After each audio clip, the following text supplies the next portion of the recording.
All right. This should be good. Yep. Hold on. Let me.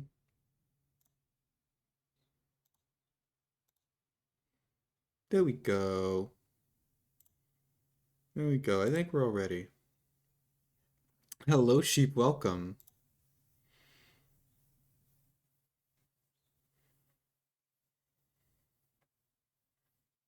Oh boy, I'm excited. Ooh, I'm excited.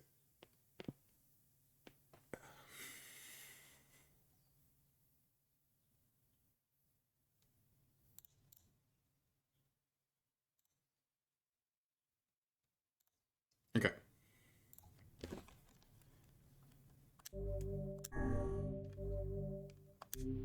This should start us immediately into side B. Whenever I interacted with Kaine, Hell yeah! I was reminded about something from my Hello, past. Nike. Maybe my mind has been confusing her with my sister this whole time. Anyway...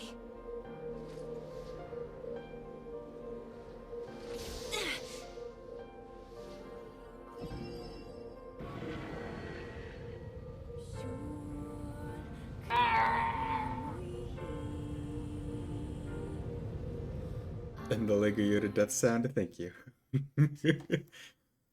uh, finally.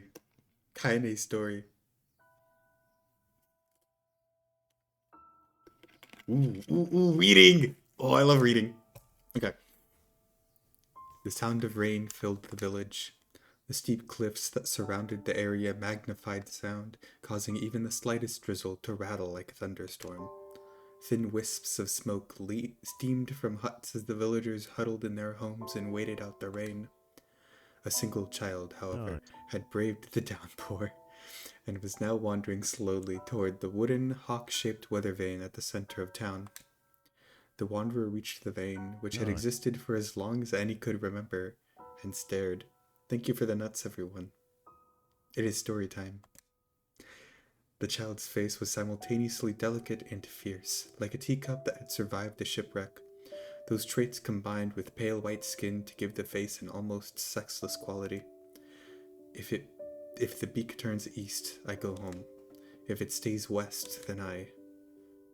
The child blinked. Rain slowly dripped down the young one's short hair and began its long descent to the ground. Come on. Come on. The child felt a slight breeze and watched as the vein slowly creaked to life. Spinning this way and that for a moment, it finally settled with the beak pointing firmly towards the east. East? Really? Before the vein could move again, a jagged rock came spinning and tumbling through the air, striking home against the child's head. The force of the blow dropped the child to the ground as a hail of stones began to fall all around. They found me. A heartbreaking smile crept across the child's face as the stones continued their assault. Through the rain, the sound of multiple footsteps grew louder before a voice rang out. Yoo-hoo! Kaine! The voice belonged to Demo, the worst of all the bullies in the area. As Kaine struggled to stand, a final stone came skittering through the mud and bounced against her foot. Blood oozed from a cut above her eye and blurred her vision, but she could make out the shapes of Demo and his usual gang of idiots. The boy seemed taken aback for a moment by Kaine's seeming indifference to the blood dripping from her face, but quickly regained his bravado. What's up, freak? You like the rain? You like getting all wet, or did you finally decide to run away from home? Though she knew it was futile, Kaine turned to leave. You who got you? It's Demo, he's a bully, he's a piece of shit. He's gotta sound like a jackass. Before she could get more than a few steps, the other children scrambled to surround her, cruelty burning in their eyes. Kaine knew those were not the only eyes on her. The tormentor's parents watched from the safety of their home. She was attuned to the sensation. It was one she had experienced many times before. While some villagers simply turned a blind eye to the actions of their children, many encouraged it openly.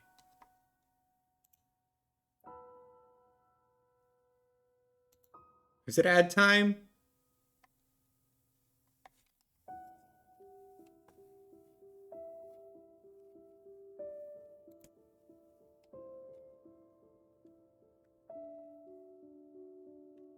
it's ad time, isn't it? I'll wait.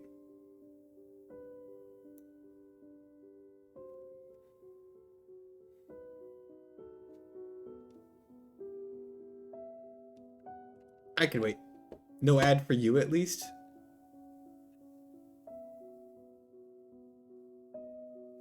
Huh.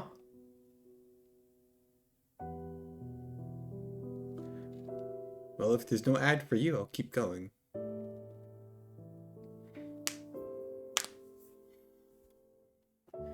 In a society ruled by superstition and fear, Kaine was something to be hated and, if possible, destroyed. I didn't say you could leave, freak. Demo's words chewed at her like a worm through an apple. He can't hurt me, she lied to herself. Be strong, be brave. He can't hurt me, he can't hurt me, he can't hurt... Oh look! The little freak is gonna cry. What's wrong? Are you sad that everyone hates you and wants you dead? Kaine prayed for the rain to flood down and carry her away from a world that seemed to have no place for her. But if they were gods, they chose to ignore her. As Demo crept ever closer, the clouds began to thin and the rain slowed. Even the weather hates me. I'm useless. A failure. I wish Demo's rock had taken my head off. Kaine couldn't meet Demo's alluring gaze. She lowered her eyes and stared at the muddy ground below. The bully moved forward until he was inches away. She could smell the scent of old meat on his breath. The boy grabbed Kaine's face with thick fingers and yanked it upwards. Hello, Malthus. Oh, it's story time right now. Kaine's getting bullied, and she had stones thrown at her, and she's bleeding. And, holy shit, children are evil. I hope you're doing well.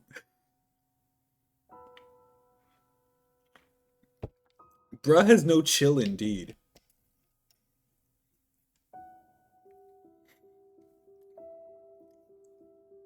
The boy grabbed Kaine's face with thick fingers and yanked it upwards. She tried to turn away, but he forced her gaze back and jammed his thumb against her eyelid to pry it open. Show me. No. Did you just say no? Demo grinned evilly. You don't say no to me. No one says no to me.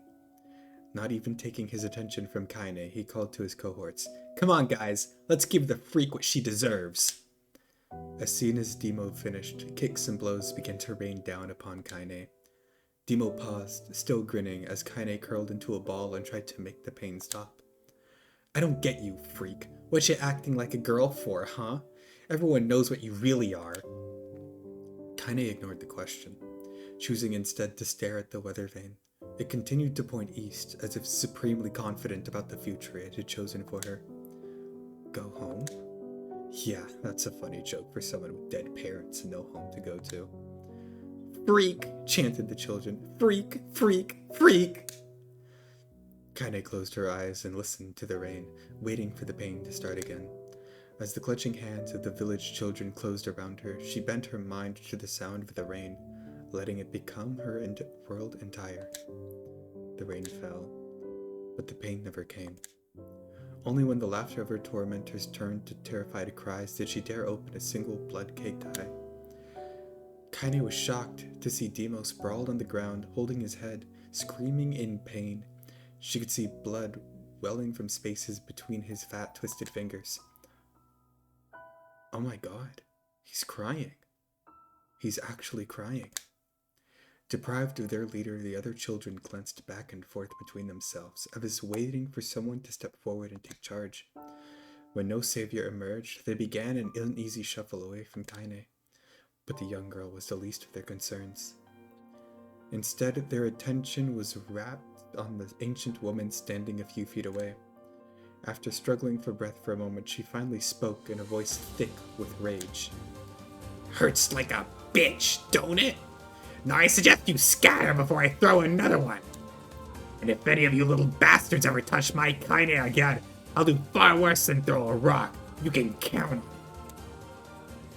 The old woman crouched down and gently touched the hand Demo was using to cover the wound. Before he could think to protest, she ground her palm into the wound and twisted back and forth. "Ah!" he screamed, leaping to his feet. Stop it! What are you doing?" Quit whining! Ain't no one ever died from a little scratch!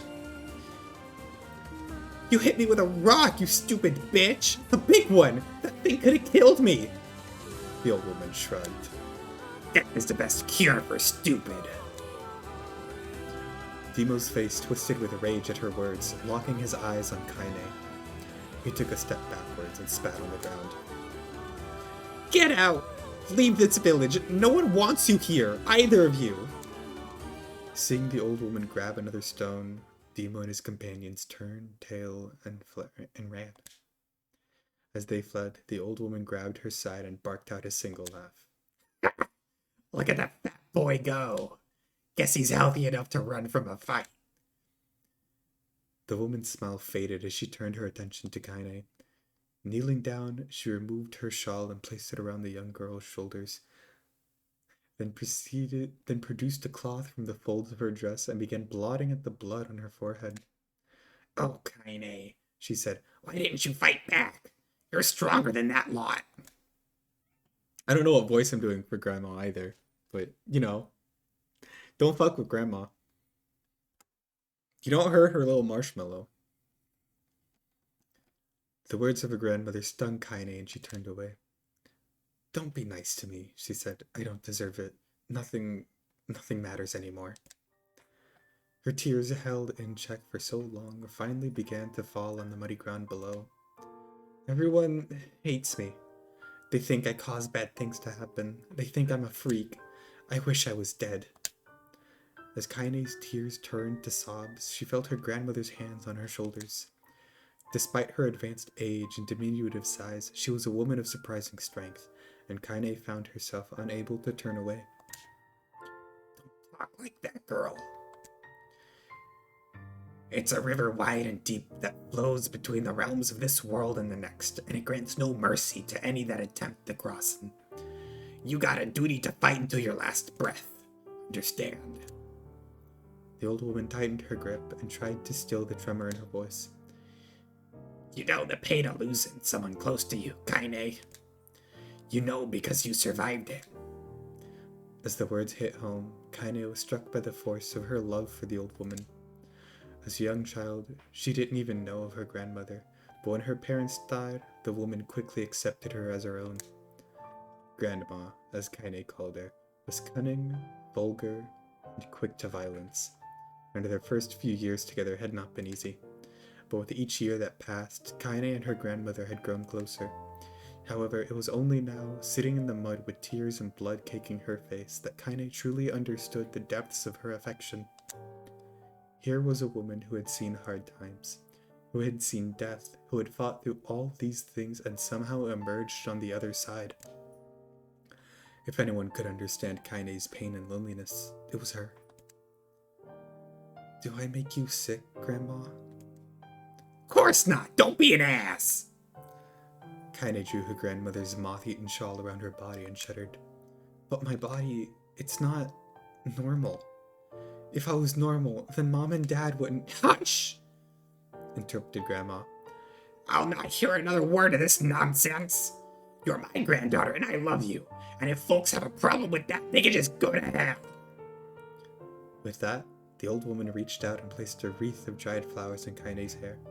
The skill it took to bend the flowers without breaking the stems or losing a single petal was remarkable, and the beauty of it made Kaine want to cry all over again. "Oh my gosh, these are lunar tears. Grandma, you made this for me?" Lunar tears were legendary flowers. Most people could live their entire lives without ever seeing one, and yet her grandmother had somehow collected a dozen or so. Kaine reached up and touched the wreath as if she couldn't believe it was real. "Where did you find these?" "Just stumbled on them while I was out doing the shopping." The old woman turned away as she spoke, leading Kaine to suspect that the search had been more difficult than she was letting on. The pains she took to construct the ornament, let alone track down the flowers used in its construction, made Kaine's head hurt. She reached up and gently adjusted the wreath, admiring the way it felt between her fingers. Didn't quite turn out right, said her grandmother as she squinted at it. These old hands have trouble with delicate work. But sure, it looks good enough on a pretty girl like you. Maybe I should try a different voice for Grandma. Like a more... less grumpy old lady. I mean, she's definitely a grumpy old lady, though.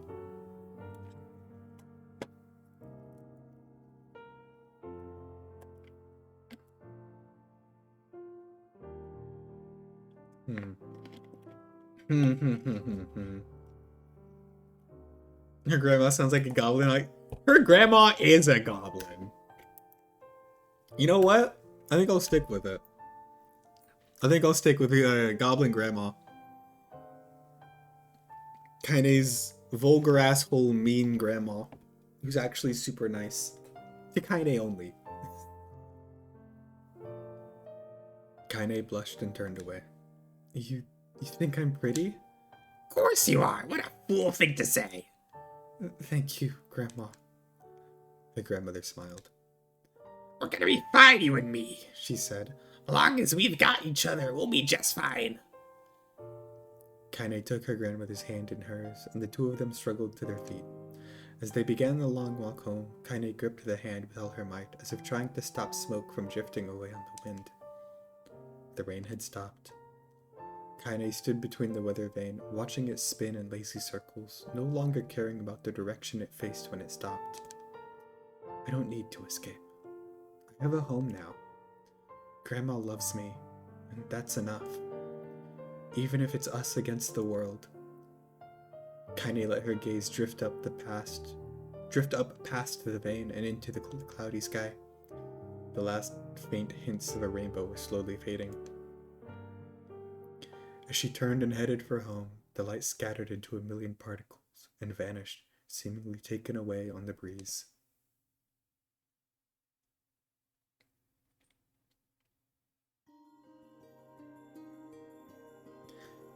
In the distance, Kaine heard the steady sounds of an axe striking wood.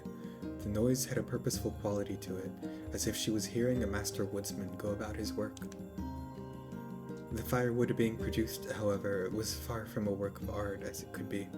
Pieces of every shape and size were being flung about a barren yard with wild abandon. Anyone trying to stack such wood would probably die of frustration before the job was through. Stupid piece of shit axe. Oh, that was Grandma! Stupid piece of shit axe! Kaine's grandmother flailed away with the axe, filling the air with both splinters of wood and words that would make the most hardened sailor blush. Grandma! Called Kaine. That you, Kaine? Yelled the old woman, taking her eyes off the wood for a moment. Don't get too close or I might take your goddamn foot off by mistake! She brought the axe down on a piece of wood, sending chips flying in every direction. One spun past Kaine close enough for her to hear the whistle, at which she decided to step back. Once she scuttled to a safe distance, she cupped her hands around her mouth and shouted, Grandma! Do you need help? I can get you water or lunch or, a new axe or something? The axe, poised to strike another wobbly blow, paused in midair. The old woman considered her granddaughter's offer for a moment, then smiled. Tell you what, since I'm doing such a piss-poor job of chopping, why don't you come here and take over so I can go get the water? Shades have been restless lately, and I don't want you running into one of them bastards. Relinquishing the axe, her grandmother picked up a long pole with wooden buckets on either end. Gathering water was by far the more difficult of the two jobs, but Kaine knew better than to complain. Once Grandma's mind was set, there was no changing it. Kaine did her best to help with the chores, but Grandma took every task that required travel to the village. Though she had a long list of plausible excuses, Kaine knew the real reason. She didn't want her granddaughter to be taunted and harassed by the villagers. Once Kaine moved in, Grandma decided to take up residence a good distance from the area. Out of sight, out of mind seemed to be the best policy when it came to the villagers and her granddaughter, and rare were the days when any but the two of them could be found on the rocky acre of land they called home. Kaine enjoyed the solitude, but harbored a secret resentment that her grandmother was forced to spend her golden years in such a place. After watching her grandmother leave, Kaine turned her attention to the task at hand. She had never chopped wood before in her life, and soon discovered why the old woman hated the chore. Swing after swing of the axe produced only a tiny crack in the wood, and when she finally managed to connect with a solid stroke, the tool embedded itself in the log and refused to budge. Frustrated, Kaine swung the axe around her head and threw it, log and all, across the yard. Damn it! Crap! She suddenly understood the joy her grandmother felt in a good curse.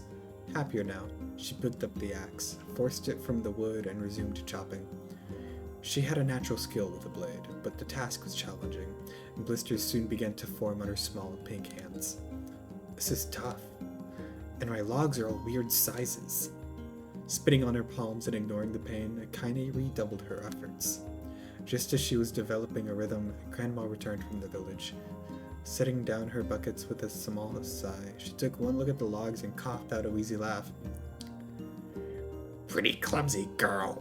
You better practice if you... Her grandmother suddenly collapsed to her knees, causing one of the buckets to wobble precariously. Eyes wide, Kaine dropped the axe and ran to her grandmother's side. Grandma! The old woman shook her head and pointed a trembling finger at the bucket. Get the bucket. Can't let it spill. Kaine steadied the bucket with a foot as she knelt by her grandmother. A small bit of water sloshed over the side and made a new home on the hem of her dress, but Kaine didn't notice. Grandma? Grandma, what's happening? Crazed with panic, she grabbed her grandmother by the shoulders and shook. After a moment, the woman lifted her arms and batted Kaine away. Stop that! Just stop! She cried, breathing heavily. It ain't like I'm dying. Just tired from the trip is all. Kaine desperately wanted to believe her, but one look at the old woman's shaking hands and worn face told her more than words ever could. Her grandmother had lived a long, hard life, and it seemed the bill was finally coming due. The time when her grandmother watched over Kaine was ending. Sooner than either of them had feared, the positions would be reversed. The next morning, Kaine came to the side of her grandmother's bed and took her wrinkled hand. Grandma, you're sick and you need medicine. I'm going to the village. The old woman shook her head and tried to rise, but Kaine gently pushed her down. It's all right, she said. I'll be fine. Her grandmother fixed her with a gaze that could melt steel. After what seemed an eternity, she finally lowered her eyes and sighed. Well, I don't like it, god damn it! But I guess I should quit being so stubborn and let you grow up. The old woman watched as Kaine strapped on her boots and made her way down the road to the village. Hours later, as an unseen sun made its way across the dark and rainy sky, she was still watching. Kaine moved at a brisk pace, checking her pockets every few minutes to make sure the money her grandmother had gave her was still there. Every noise caused her to spin on her heels, making sure she wasn't being stalked by a shade, or worse, Demo and his gang. But she encountered neither tormentors nor shades, and Kaine finally found herself at the entrance to the village. The few adults she could see glanced sideways at her, then muttered to each other behind raised hands before slinking away into the shadows. Her heart racing, Kaine took a series of rapid, shallow breaths and tried to calm herself. I have to prove myself. I have to help Grandma. I have to be strong. She chanted those words to herself over and over as she slowly made her way. Finally, her eyes settled on a rotund older woman who was angrily waving her arms in the air and telling anyone who would listen exactly what she thought of Kaine's presence. Hey, lady, said Kaine with a bravado she did not feel. Where's the apothecary? The woman's flabby cheeks shook in bewildered anger. How dare this thing speak to me? They seemed to say, but Kaine saw that her eyes held a different emotion. fear. Yeah, we're both scared, lady. Trust me on this one. Which way? Kaine repeated. The woman pointed at a small building to her right before hitching up her dress and stumbling off in the other direction. Kaine cringed, expecting a stone to come flying from the assembled crowd, but none came. It's story time, baby! Hello, Luane. This is Kaine's story in Replicant. And oh boy, it's fun! I do love story time.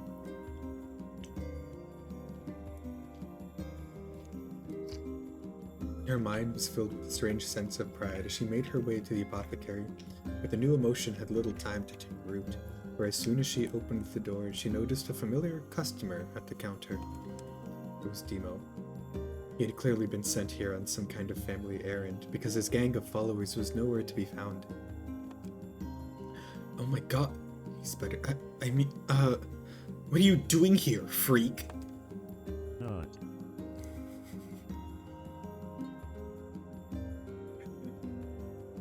Thank you, she.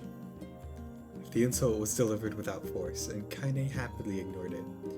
Stretching on tiptoes to see over this counter, she asked the shopkeeper for the medication. Ha! Barked Demo. That old bitch finally keel over? Go to hell, Demo. The boy's eyes grew so wide they seemed ready to fall out of his head, but before he could let fly a comeback, or worse, a punch, the apothecary told them to knock it off before he kicked them out of the store. Audible sponsorship when? When they offer to pay me money. I love reading aloud. Like, genuinely. I used to practice.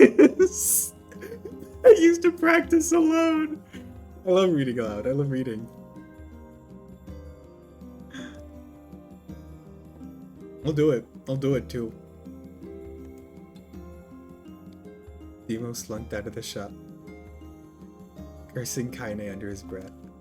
Once he was gone, she allowed herself to breathe once more, taking a brief tour of the shop while the owner prepared her medication. Countless tiny bottles filled the cramped store, each with a label written in some indecipherable language. An ocean of aromas assaulted her nose, creating a scent that was exotic, but not altogether unpleasant. Seeing such a variety of samples gave Kaine a sense of peace. Surely, in a world so vast, there would be a place that she could call home. On the far wall, behind the counter, Hesperia reads. Yeah, I'd like that. I'd like that if I could find like a book that's out of copyright or something, like a short story. That could be fun. Like a really old book. Which I do love old books. I have a small collection of them. Of various old books and stuff and old stories. Anyways, on the far wall behind the counter rested a portrait of a stunning young girl. The picture had once contained bright, vibrant colors, but the time had worked its cruel magic and they were beginning to fade. The beauty of the work, however, remained undiminished. You like that picture? Kaine turned to find the apothecary with a small vial of medicine in his hands. His eyes were gentle, but sad, and they seemed to stare through her and into nothing as they spoke. War and Peace stream would only take a few months? Oh gosh. I think that's still under copyright though. That's my daughter. I sketched it when she was still just a little girl. She's been dead for a long time now. Kaine didn't know how to respond. She just stared at the portrait and tried to come up with the right words. Pictures are wonderful things, continued the shopkeeper. They let the ones closest to you live on forever. He shook his head slightly, then looked down at Kaine and smiled. Handing her the medicine, he reached into his sizable green apron and produced a handful of old wax crayons.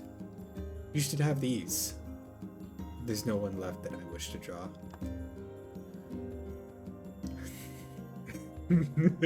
Finished next sanctuary. Kaine took an instinctive step back. causing the shopkeeper's face to darken.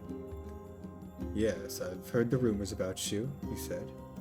It's a small village, and words travel quickly. Between you and me, I'm not sure which of them to believe, but I also don't think they matter much. I know your grandmother, Callie, and I think the way she was driven out of this town is just deplorable. Grandma's name is Callie? Thought Kaine suddenly. She was still mulling over this new fact in her mind as she reached out and gently took the crayons from the apothecary's hands. Your grandmother's an old friend of mine, he said as Kaine scooted away yet again, and I owe her much. I wager she would like it if you drew a picture of her.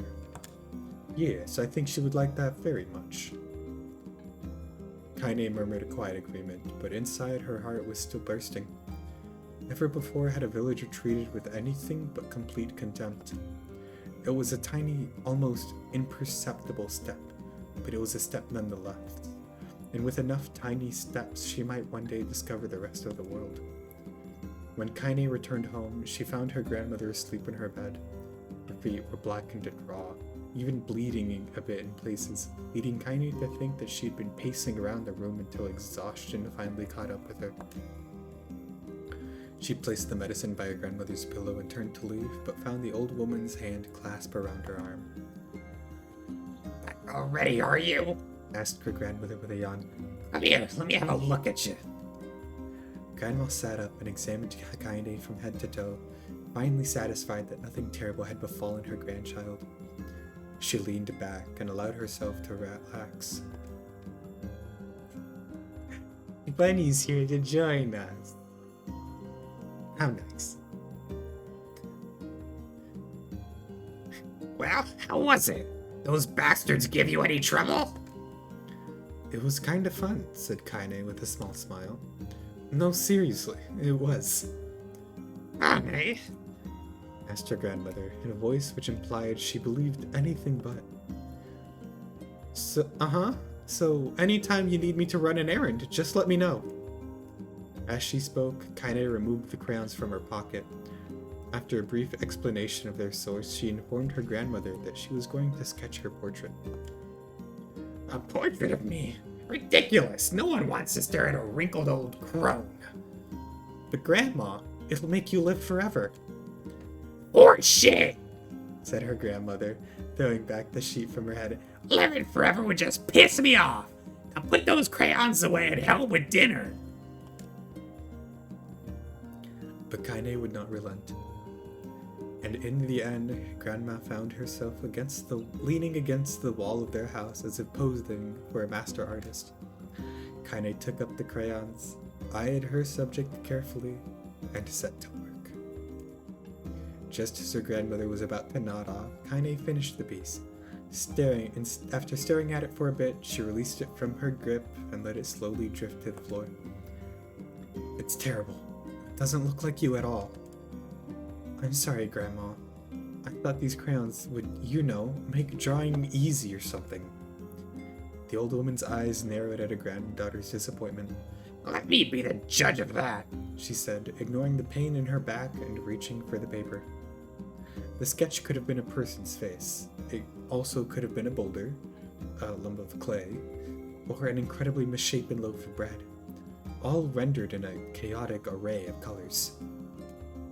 The old woman stared at the picture for a long time and slowly wheezed out a laugh.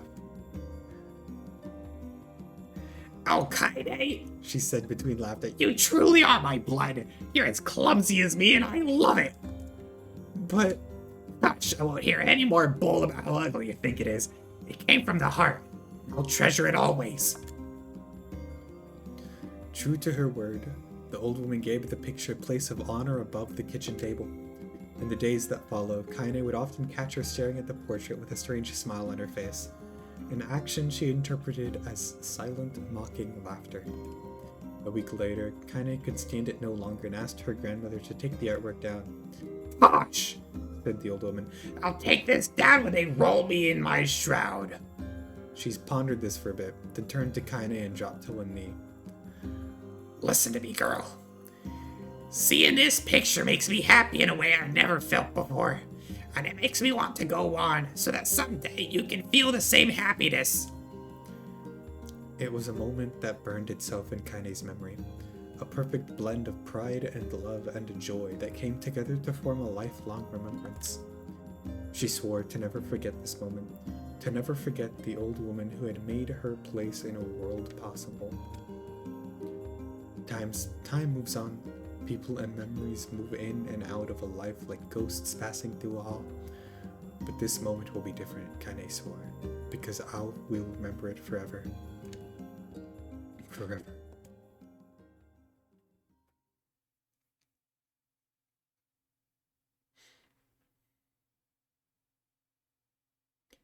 Kaine listened to the sound of crackling firewood and stared at the black object on her plate. She'd been pushing it around the wooden disc for a good 10 minutes, ignoring the bemused stare of her grandmother. Finally, she summoned her courage and gave the object a brief sniff. A sharp, bitter scent flew up her nostrils and made its home there, causing her face to twist with disgust. "Grandma, I can't believe you want me to eat a bug." The old woman threw some more wood under the cooking pot and snorted. "It's no bug, you fool girl. It's a berry. Why the hell would I be feeding you bugs?" "Yeah, well, it sure looks like a bug," said Kaine, "and I think it's burnt or something because it smells terrible." With that, Kaine held her nose and threw the berry in her mouth, chewing as little as possible.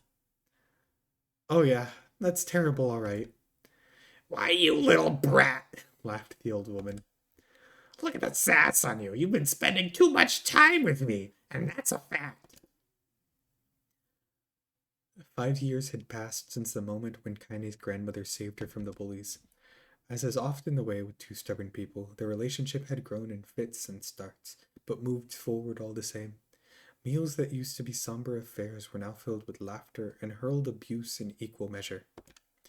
Kaine could not remember a time when she had been happier. As the years went by, Kaine started to shoulder more and more of the daily responsibilities. Her grandmother's legs grew weaker day by day, and she could no longer do many of the chores she used to take for granted. And so, this morning found Kaine lacing up her work boots with a breakfast of burned berry rolling through her belly. "Where are you going today?" asked Grandma suddenly. Kaine looked up, surprised. The old woman rarely at. "Can I speak, please? Can I talk?"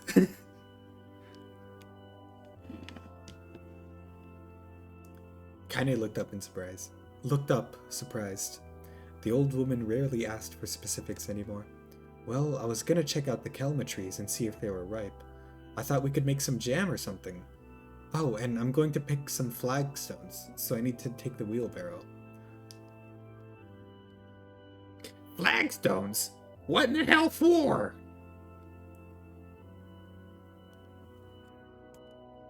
Kaine stared at her grandmother, then held out an arm and swept it around their home.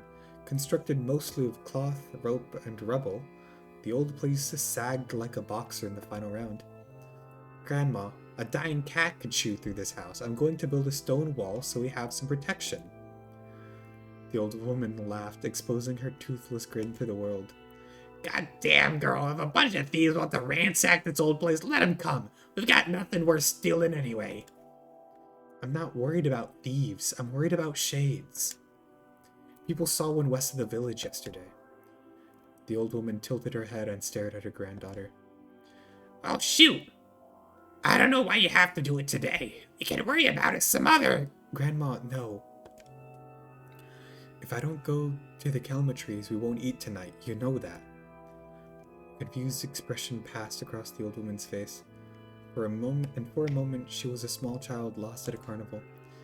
Yes, she said after a bit. "Yes, of course, you're right. I'm sorry, Kaine.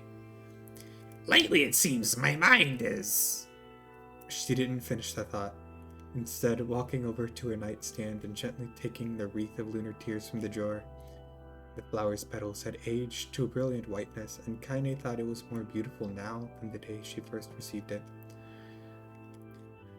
"You're gonna be a true woman soon," Grandma said as she placed the flowers in the girl's hair. "So that means less chatter about shades, and building defensive walls, and more talk about how beautiful you've become. Annoyed, Kaine reached up to remove the garland, but the look on her grandmother's face stopped her hand. You're a beautiful thing, Said the old woman. and there ain't another like you in all the world. I'm very proud of you.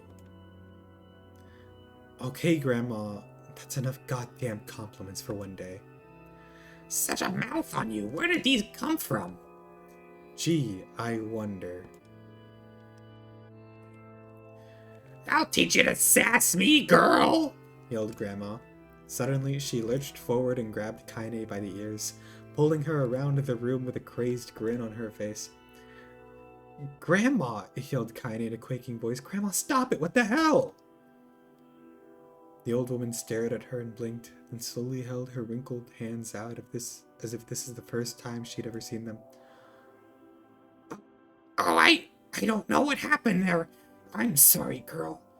Sometimes my mind just... Kaine thought the look on her grandmother's face was the most heartbreaking thing she had ever seen. Listen, she began. Maybe I should stay home after all. No, I won't let you stay here to keep an eye on an old codger like me. You go and get your fruit and your wall and whatnot. I'll be fine. And when you come back, I'll have a nice grasshopper dinner waiting for you. Kaine rolled her eyes and kissed her grandmother on her forehead, and made ready to depart, trying desperately to ignore the worry that was gnawing on the walls of her heart. Kaine could feel the old woman's eyes watching her as she moved down the path. Don't turn around, don't turn around, she told herself. But in the end, the temptation was too great. She spun on her heel for one final look, and she saw a small, bent woman standing in front of the ramshackle hut with a sad expression on her face. God, she looks so old now. It's like the wind could reach down and just carry her away.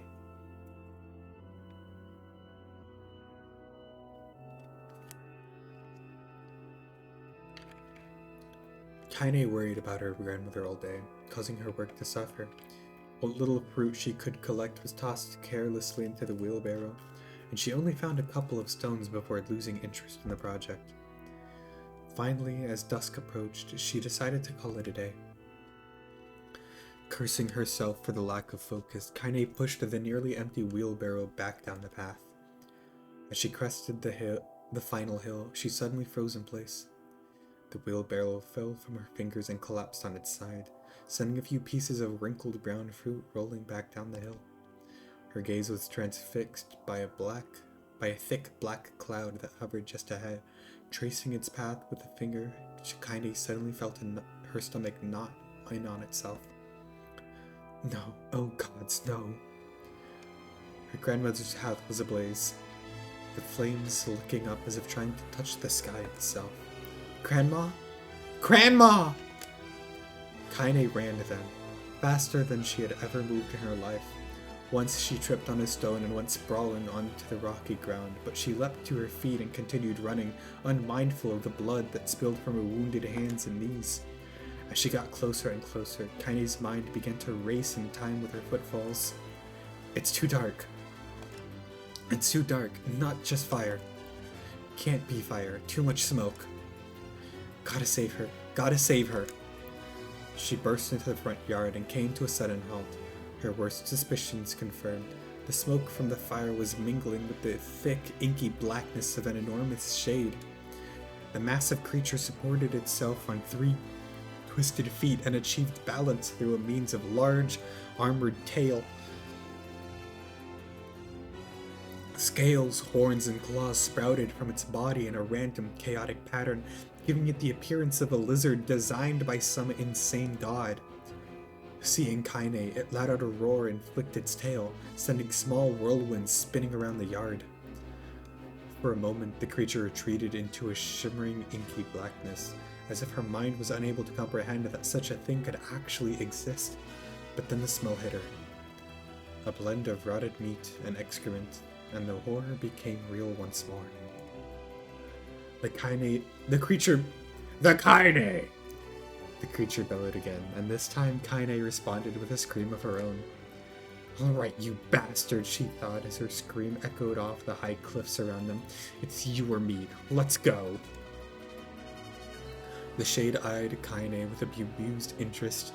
Then it began looking from her to the house and back again, as if urging her to look at the direction it had so gleefully wrought.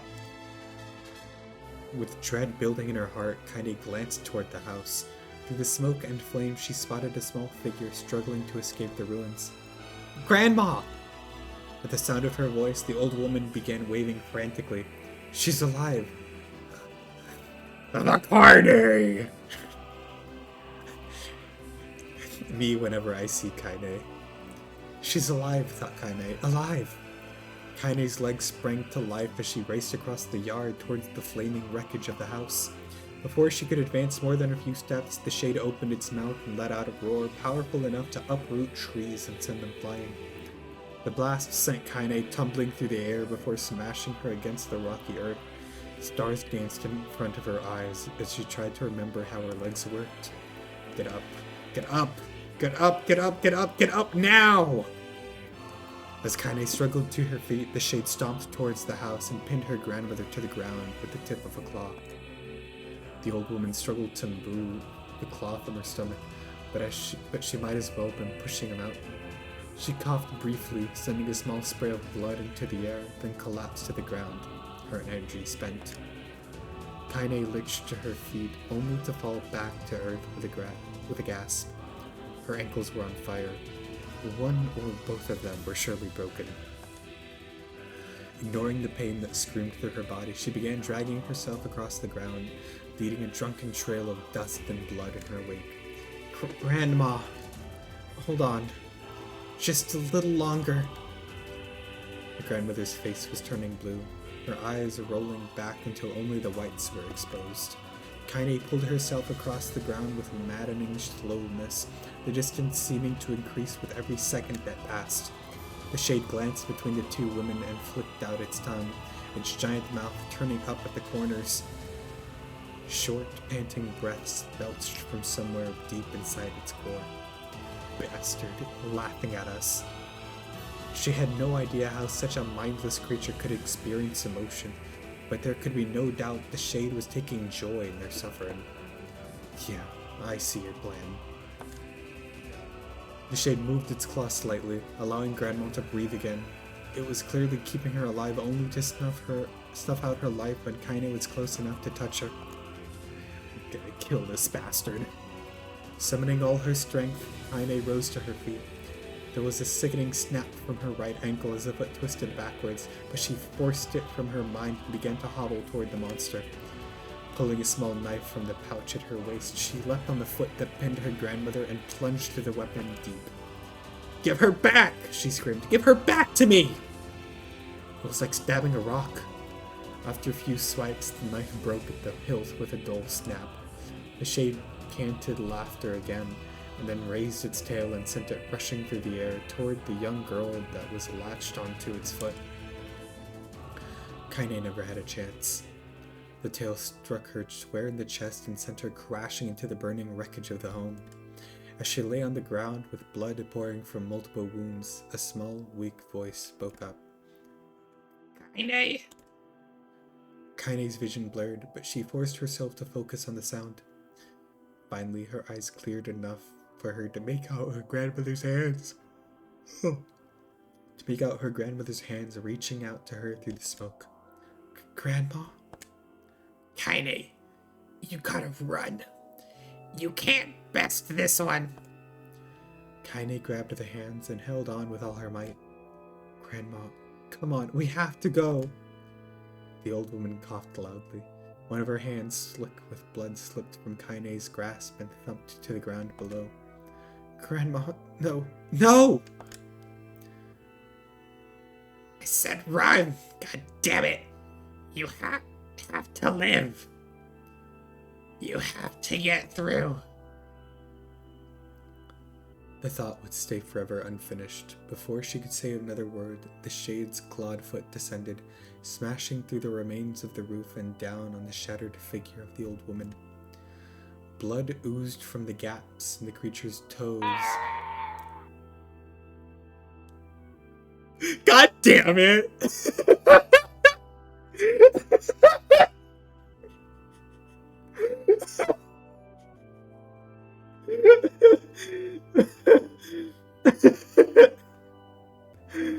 Uh, God damn it, it's too good. That's exactly what it sounded like too, I bet.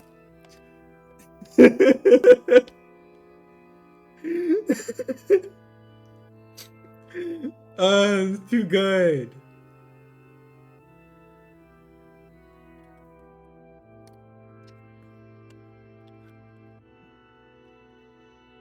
Blood oozed from the gaps in the creature's toes as the terrible putrid smell assaulted Kaine's nose once again.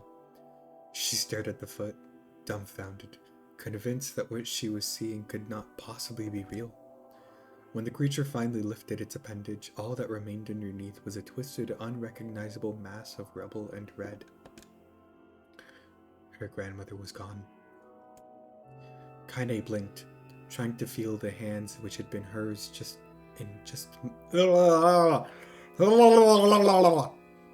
Kaine blinked, trying to feel the hands which had been in hers just a moment before. For a fleeting instant she could remember the warmth of that embrace, the trembling of the fingers, but then the sensation drifted away on the breeze and was gone.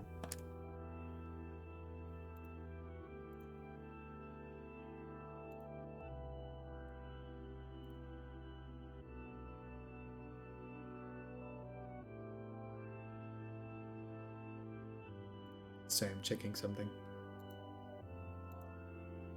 Memories flashed through Kaine's mind, one after the other, faster and faster until they became a meaningless jangle of noise.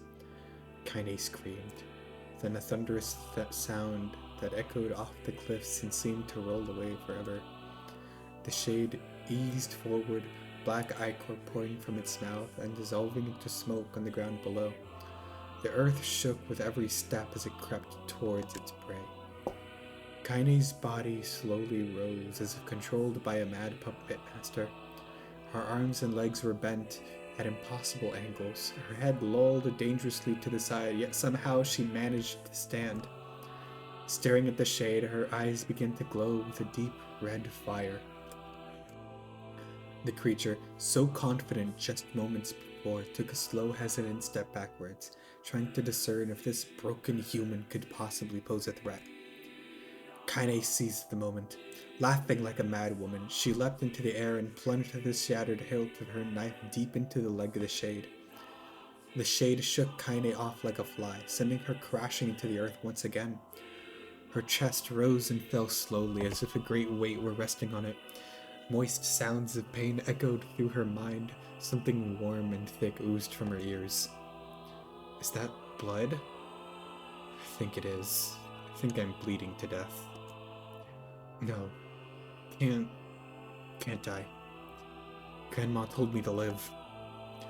Deep inside Kaine's mind, something finally broke. The sound, the pain, the smoke and flames, all of it faded away until all that remained was a single incantation repeated over and over again. Kill it. Kill it. Kill it. Kill it, kill it, kill it, kill it, kill it. Kill it, kill it, kill it, kill it, kill it, kill it, kill it, kill it, kill it, kill it, kill it, kill it, kill it, kill it, kill it, kill it, kill it, kill it. Kill it now! As the spark that was Kaine slowly began to flicker and die, she felt her desire to kill and her desire to live blend into one. The distance between heartbeats grew longer and longer and longer.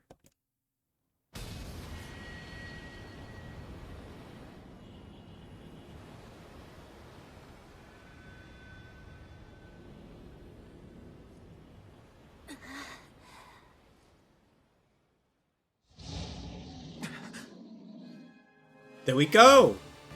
The beast approaches. Oh, I know.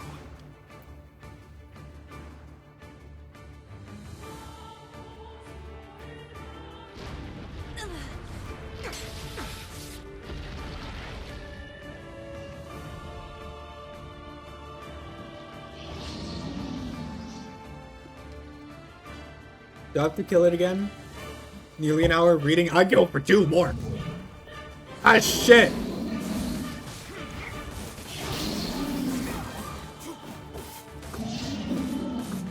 What anger this creature must have. How does it even survive these past 5 years?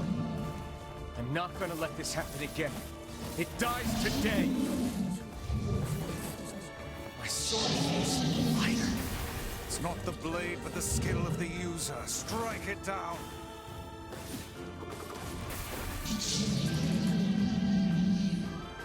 I'd go for more. I love reading. We did it. I killed it.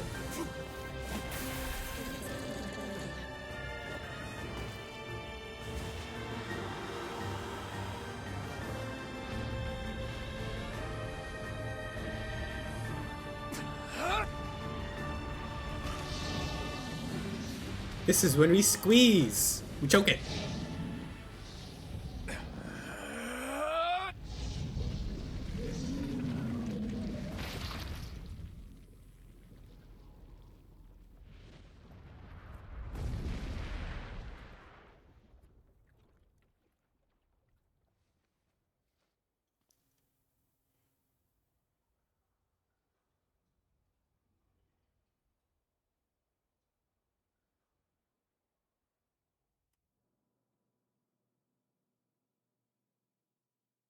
Back to more reading.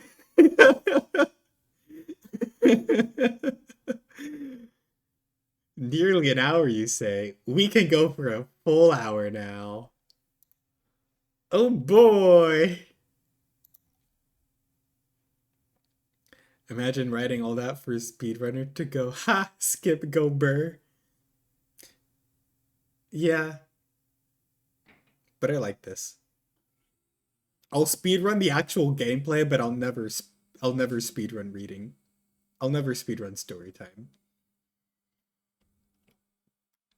Gently. Weakly. Softly. The shade, sure that its tormentor was dead, turned and stalked off toward the horizon, stomping along the way to bellow one final roar. Couldn't kill it. Shamed beyond imagining, Kaine tried to turn her head to the side, but only succeeded in coughing up a huge gout of blood. It was getting difficult to see, and only after a moment of fierce concentration did she realize that her left eye was gone. Laughing to herself, she turned her remaining eye to the ruins of her home and noticed a ragged stump of arm resting a few feet away. Yeah, that's mine, she thought with a mad giggle. This is gonna make clapping a real bitch. Ha! Cried a sudden voice from the... Oh my god. NieR, if you're just coming in, holy shit! Holy shit!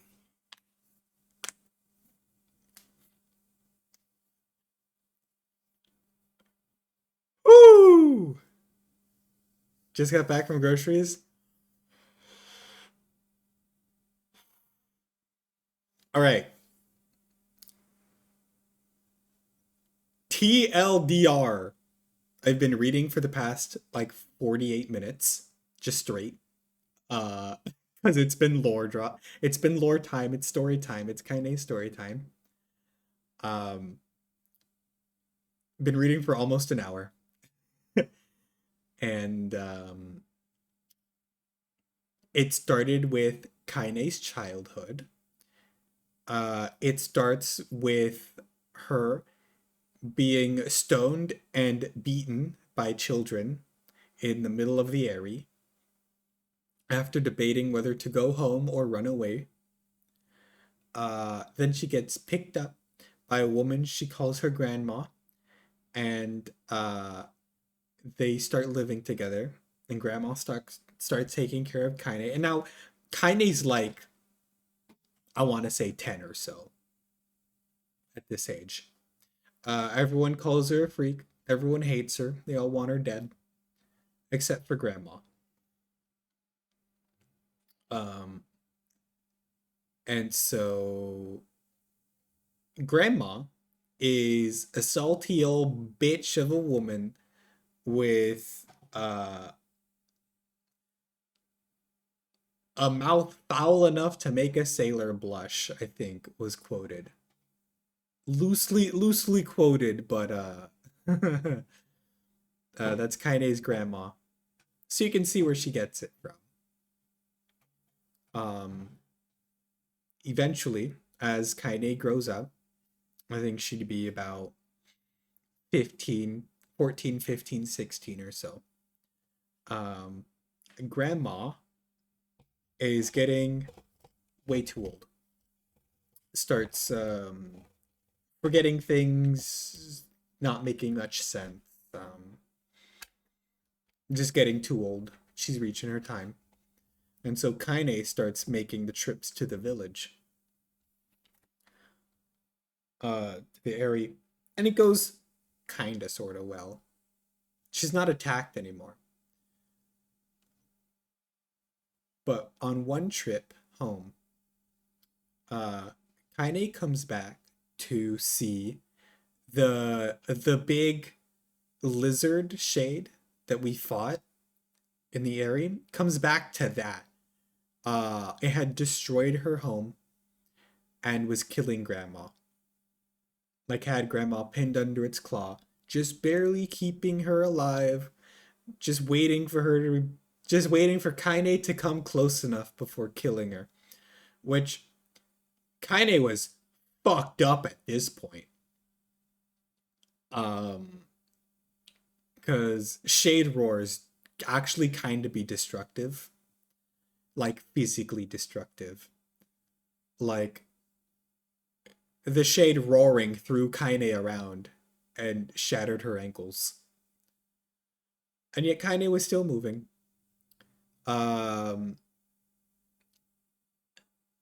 Surprisingly, Kaine lived for quite a while, getting beaten up by the shade, who was just toying with her, mind you. But it eventually did kill Grandma. It squashed Grandma into a messy puddle of rubble and red. So, And now Kaine is laying on the floor dying. Laying on the ground, dying. Missing an arm, missing an eye. Her legs are broken. She's bleeding from her head and ears. She's dying. And that's where we left off. So now I'm gonna keep reading, but there, I got you all cut up. Those are the fun times I've been reading. We love it here. Ha! Cried a sudden voice from the depths of her mind. Finally gonna die, are ya? Well, you had it coming. Go to hell, Demo, she thought, at the unseen assailant. Go to hell before I pluck out your eyes and feed them to a dog. The voice of her childhood terror evaporated into smoke, only to be replaced by another, more recent voice. Hold still, said the apothecary, materializing from the ruins like a ghost. I want to draw you. That way you can live forever. No, stop. Don't want to live forever. Want to die right here. I see, he said quietly. Well, if that's what you want. The spectral shopkeeper fluttered in and out of existence for a moment, then produced a piece of paper and sketched quickly. After a few seconds, he turned to the page to Kaine and smiled. Since you rejected my offer, I decided to draw someone else. It was a picture of her grandmother, real as life. Kaine opened her mouth to thank the man, but stopped as the picture began to blacken in the middle. Before she could say anything, dozens of multi-legged insects began to swarm across the image, tearing at it with sharpened pincers. No, stop! Don't hurt that picture! Kaine reached out with her remaining arm and waved futilely at the air. That's how you pronounce that. To her surprise, the insects fell off. No, Is it ad time?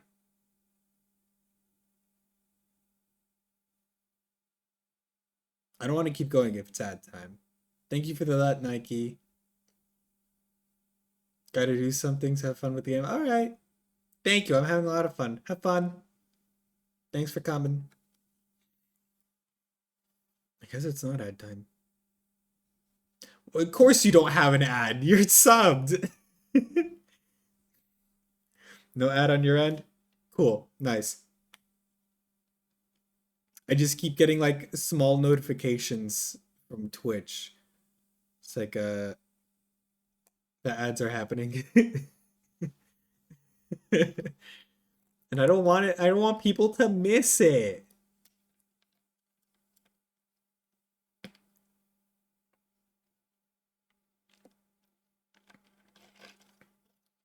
To her surprise, the insects fell off the picture into the ground below, where they vanished into tiny black tendrils of smoke. Relieved, Kaine turned her good eye back to the picture, only to open her mouth in a silent scream. The sketch now showed her grandmother as she truly was. A smashed, unrecognizable lump of nothing.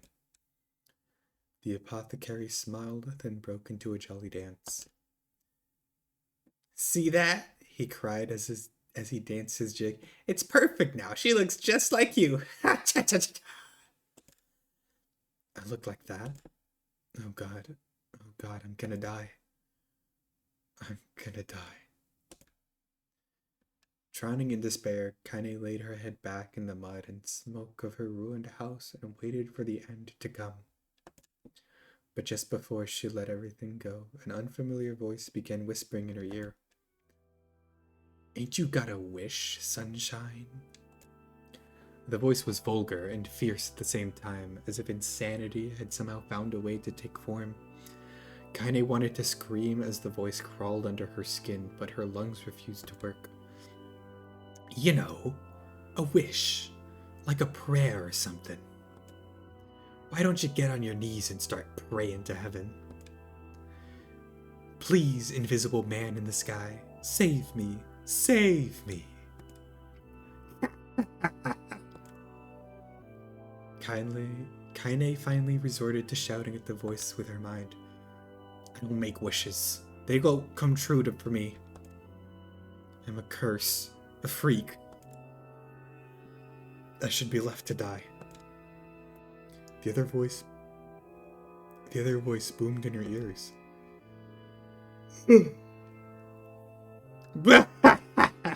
Oh God, you are the best. Kaine glanced down and saw a black, shiny substance oozing from her legs.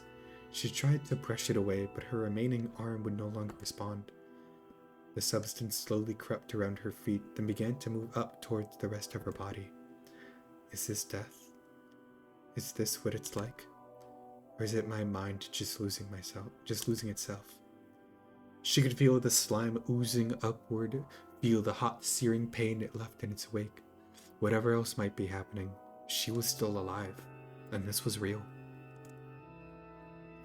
Come on, said the voice. Let it go. Kaine tried to ignore the voice and concentrate on the pain, but the newcomer would have none of it. Don't ignore me, sunshine. You're ready to give up, ready to die. So why not let me have it? Have what? Your body. Come on, give it to me. Give it to me. I want to stand on the ground, feel the rain, taste the wind. The voice paused, as if licking its lips. When it resumed, it was filled with a mad, unabated joy. And I want to take your hands and use them to choke the goddamn life out of people. I want to tear out their throats and bathe in the blood just like before. In response, Kaine shifted her head and vomited. The warmth of it crept down her front and mingled with the pain of the encroaching black ooze. Are you a shade? Yeah, maybe. What of it? The slime reached her face, crept up past her nose, and slowly oozed into the socket of her missing eye. The moment it touched her brain, Kaine was struck by the most powerful sensation she'd ever felt in her life. It was ecstasy. She wanted to scream with delight, but all she could manage was a small, whispered moan. Feels good, don't it? asked the voice with a chuckle. Yeah, what can I say? I know how to please the ladies. Now give me that body. Come on. Give me the body and I'll give you more of this feeling. It's a fair trade. We hates it, precious! A black lump began to protrude from Kaine's side. As she watched, it grew longer, thicker, eventually taking the form of her missing arm. I can see better, she thought. My eye must be growing back, too. The slime reached up to envelop the rest of her face, but she managed to brush it away. Stop, she whispered, marveling at how she had regained her voice. Stop. The black ooze hesitated, as if considering this request, then quickly shimmered down her body before disappearing in a cloud of smoke. Oh, what the hell, Sunshine? Screamed the voice. We had a deal. I thought you wanted to die. Grandma said, can't die yet. A brief image of her grandmother, bloodied and broken, flashed before her eyes. She saw the shade that had killed her and heard its mocking laughter, then closed her eyes and forced the image from her mind. Her whole body was quaking with rage. When she opened her eyes again, they burned bright red. That thing took my grandmother. I have to kill it before I die. Kaine glanced down and saw a mysterious pattern. The pattern of the shades burned itself into her left arm. Well, I'll be damned, said the shade cheerfully. Look at that, Sunshine. I think you and me are gonna be good friends now. Kaine stared intently at her arm. The more emotional she felt, the more the letters seemed ready to puncture her skin and begin infecting the rest of her body. The arm clearly had a will of its own now. Stop. God, stop. Holding her left arm in her right, Kaine took a deep breath and tried to calm herself. Come on, don't fight it, pleaded the voice. Hate's my favorite dish, and I'm hungry. Let it go. Feel the anger. Burn with the fire of revenge. Thirst for blood, then go out there and shut up. Shut up and get the hell out of my body. Your body? Oh, that's rich, Sunshine. Real rich. Look, why don't you just shut up and die so I can have this body all to myself? What do you say? I bet those buddy of yours in the area would love to see you dead. Kaine grabbed a nearby shard of glass and tried to saw off the shade-infected portion of her side. Before she could, her darkened left arm grabbed her right wrist, crushing it. Kaine screamed and dropped the shard as the sound of bone crunching on bone filled the air. Stupid idiot girl, you're possessed now, Sunshine, and there ain't no way going back. The voice laughed again, a loud, long wail that seemed to go on without end. Possessed, whispered Kaine. Yeah, possessed. You and me, we got what you might call a timeshare arrangement. Remember how folks used to think you were a freak? Well, wait till they get a load of you now! Kaine looked up, tears in her eyes. The sky seemed smaller somehow, darker. Is this because of that shade? Is this how they see the world? So, listen, purred the voice. I know this whole possession thing seems a bit sudden, but it ain't all bad. There's plenty in it for you, too. I'm a very powerful creature, Sunshine, and now that power belongs to you. You got enemies? People you want to kill? I can make it happen. That little fat kid who kept picking on you? That big old shade that squashed your granny? We'll wrap them up in their own assholes. No more abuse for you, Sunshine. No more pain. Wait, said Kaine. You're a shade. Why would you help me kill another shade? Why, you think I'm some kind of racist? Some killing snob? I don't give a good goddamn who you murder, honey pants. I just want to drink from the well. Kaine considered this as she struggled to her feet, the power of the shade coursing through her. The smoke from her house was drifting away with the wind, and she enjoyed the way the cool evening breeze felt on her new left arm. After a long pause, the voice spoke up again. So, how about it? You and me? We could have some good times together. Look, I'll even take care of the bloody part if you don't want. Fuck off, asshole, muttered Kaine. I'll handle the killing. Screamed the voice. Look at you go! Oh, sunshine, we're gonna have so much fun. So listen, my name's Tyrant. And if you ever need me, I'll just be hanging out in this piece of meat you call a heart. Now get to it. The more you kill, the more your heart turns rotten and sour. I like rotten and sour. Kaine found herself nodding at the voice. Yeah, she said. I think this can work. I'm gonna find that shade, and I'm gonna strangle it with its own guts. And when I'm done, I'm gonna do the same to you, Tyron. Count on it. Laughed Tyron. I'm shit bigger than you, so good luck with that. Oh, and hey, one more thing. Right now, you and me are gonna be sharing this body. But if you ever run out of hate, if you ever, go soft, then I'm gonna take over everything. So keep on killing, sunshine, and watch your back.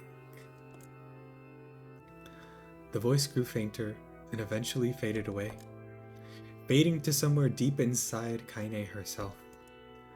Kaine waited until she was sure the voice was gone, then waved her new left arm around a few times. It feels perfectly normal, she thought. It feels like mine. Desperately, she began poking and prodding at the new limb, determined to find something wrong with it. She didn't want it to feel normal. That would mean the creature inside her had already won.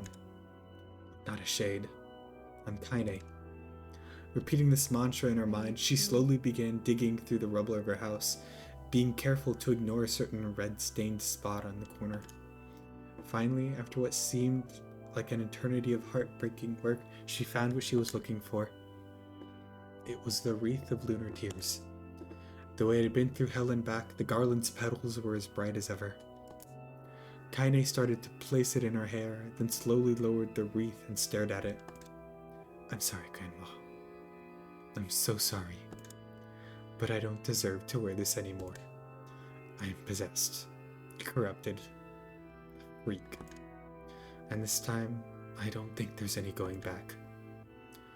Holding the flowers to her heart, Kaine fell to the ground and sobbed. As night gradually lightened to dawn and the people of the area rose to their daily lives, she remained in that position, as if tears could somehow wash away the horror that now infected her world. Alive! Stay alive! Stay alive! Grandma. Kaine, you gotta live! You gotta come back to us!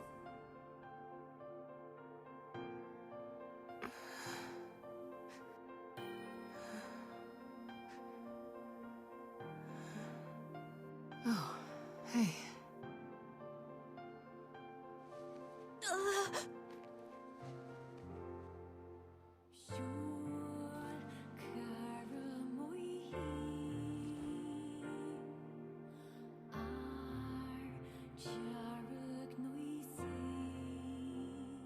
Kyrie time. You were the one calling me, weren't you? You still recognize me? Of course. I knew you right away. Thank you, Kaine. Welcome back, Kaine.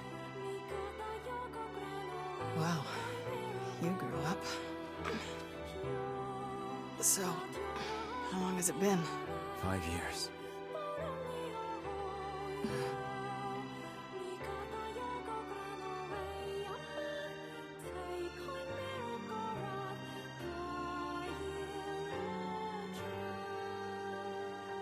Shit. That's a long time. Any luck with Yona? We are still no closer to finding her. We need a way to locate the Shadow Lord. By the way, this is for you. Is that a lunar tear? It's not as good as your grandmother's, but I tried. No, it's great. Thank you.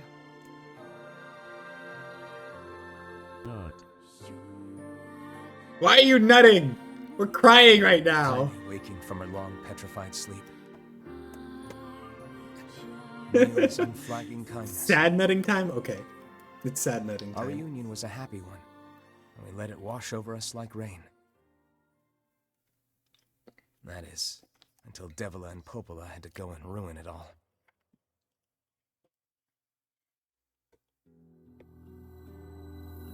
Are you kidding me? You can't be serious. Please try to understand. People are tired and scared, and I'm sorry. I'm sorry you have to bear the brunt of that. This is crap, and you know it. It's okay. We can sleep outside. No one's sleeping outside. You and Kaine saved this village, and now they want to run you out? People are afraid of us. And really, I understand. I mean, look at me. As long as you're still with us, I can deal with it. Right, Kaine? I'm used to sleeping outside. But We'll see you later. Sorry about this.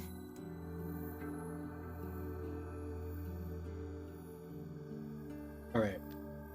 So, we're What is the matter? starting story B. Kaine always sleeps outside. So now we have to thought do about that. until But now just I have to look up how to get the other end. I know one of the endings requires... There's like 4 endings. One of the endings requires having every single weapon. And I think I have every single weapon. Never even occurred to me.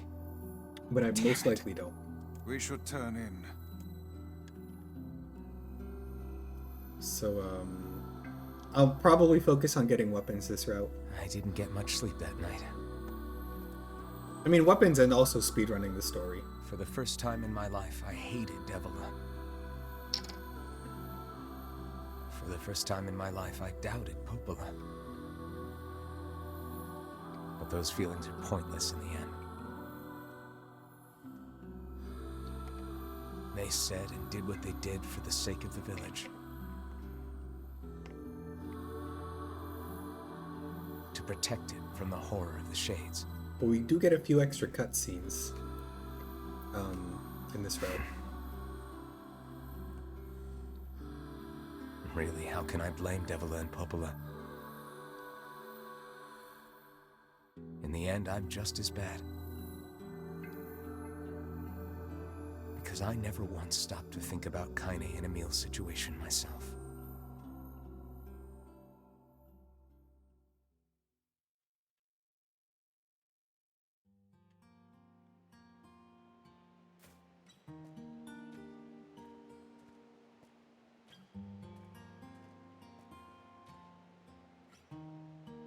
I should apologize to Kaine and Emil, but what good would that even do? I got a fire going, Kaine. Wait, is that... Campfires are weird, aren't they? I'm so happy to get to talk to you again, Kaine. Yeah, me too. We're Tried camping! everything I could think of to save you, you know. I polished you with a special cloth. I poured warm water over you. Wait, you poured water on me?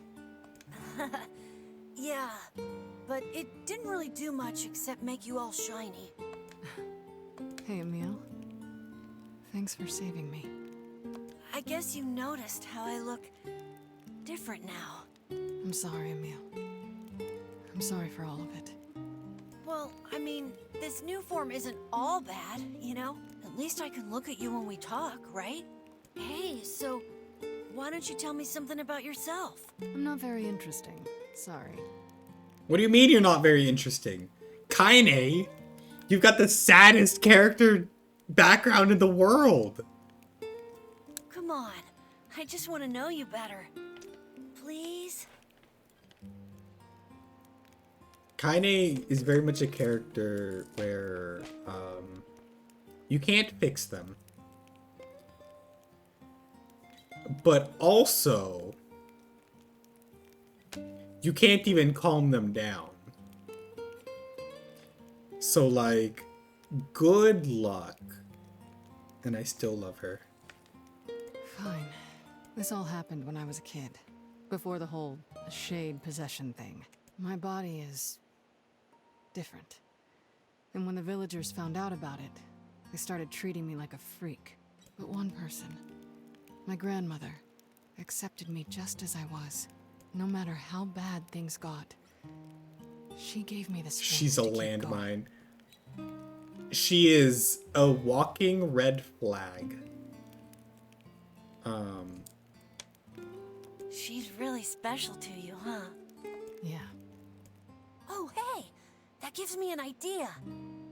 Since we cured your petrification, we should start looking for a way to cure your possession in my body. I know we can do it if we all work together. Heck, it'll probably be super easy. Let me guess. More warm water? Okay, can we just forget I told you about that? Cute.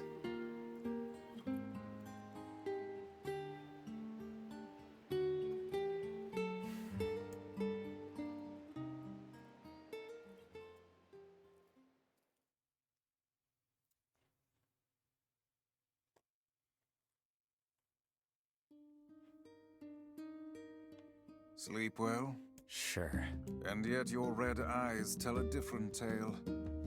Don't be so Man. hard on yourself, lad. I need to go see Devila and Popola. Very well.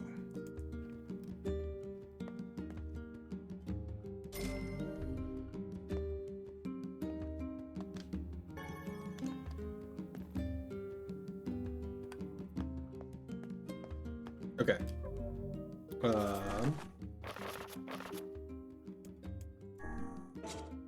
84% weapon collection. Okay. So, NieR. Replicant. Weapon.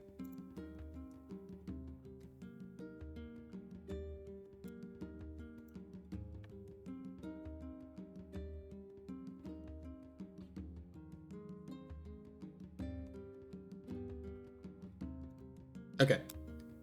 Beastbane, Blade of Treachery. Earthworm's Claw, Faith, Lily Leaf Sword.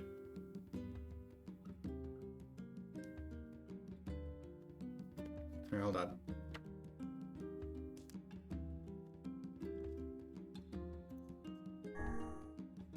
Alright. Nameless Blade, Lily Leaf Sword, Nirvana Dagger, Moonrise, Rebirth, Earthworm's Claw, Blade of Treachery, Beastbane. Alright. And Faith. YC's back, baby! So I have all of those. Then part 2 weapons. Ancient Overlord. Axe Beheading. Beast Curse.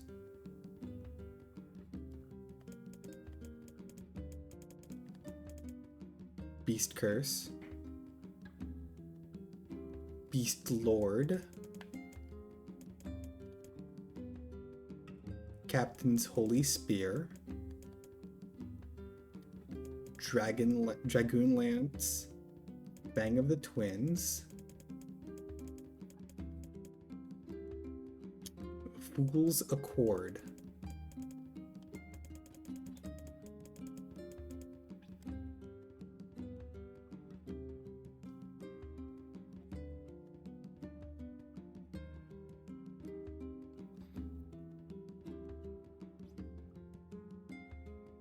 Oh! Fool's Accord, Fool's Embrace, Fool's Lament. I get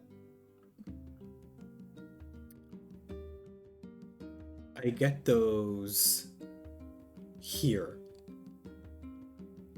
So I'll have those. And then Iron Pipe, found during the Magical Stone quest or received automatically after unlock. Oh, after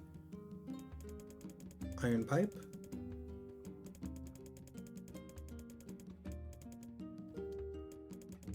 Well, I don't have iron pipe, but it says received automatically after unlocking ending B. So I don't know. Iron Will, Kusanagi, Labyrinth's Shout.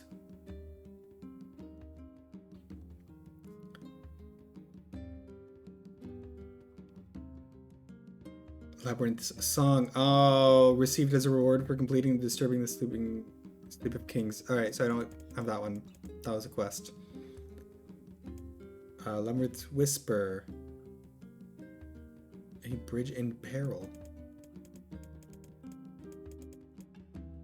I have Labyrinth's Whisper. Phoenix Dagger I have. Phoenix Spear I have. Phoenix Spear I have. I have Spear the Usurper. I have Sunrise. I have the Devil Queen.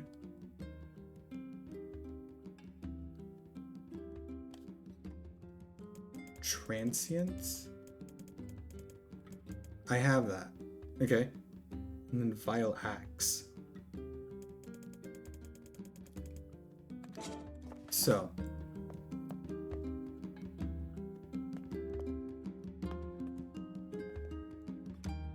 Let's grab some weapons. What might that be? It's Mom's diary. I have not heard you speak much about your mother. She got the Black Scrawl and died when I was little.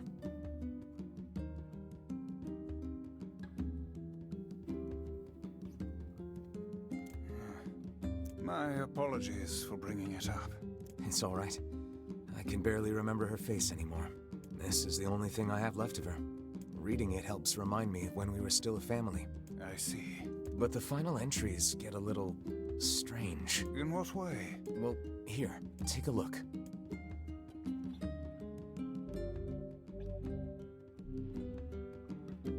Alright. Weapon time, baby. Waterbone shrimp. Alright. Stretch your bones. Drink your water. Quit shrimping. Fix your posture. Let me get some water. Waterbone shrimp time.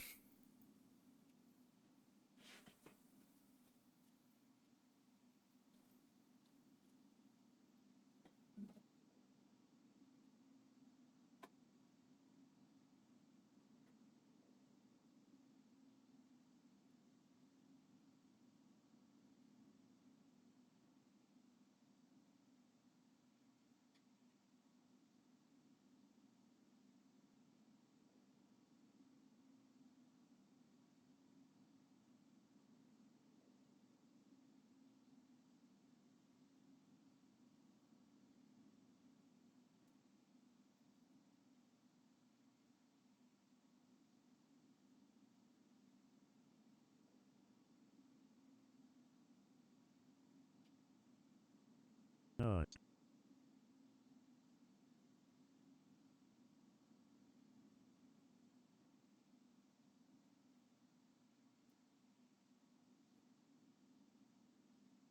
Alright, so I'm actually AFK nut. Okay.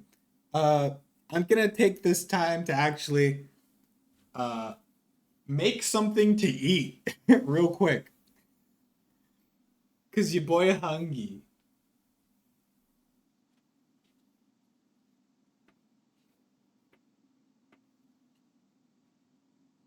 So I'll be back. But I mean, I can still keep talking to you because my mic's just that good.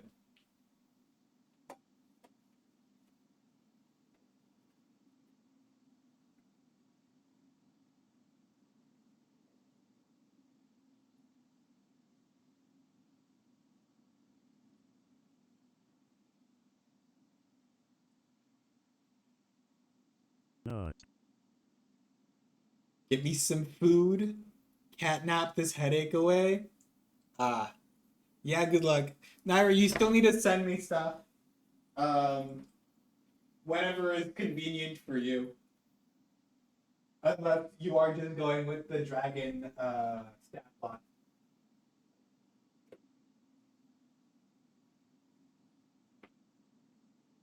Like, if that's the only thing you want, then sure. Why not?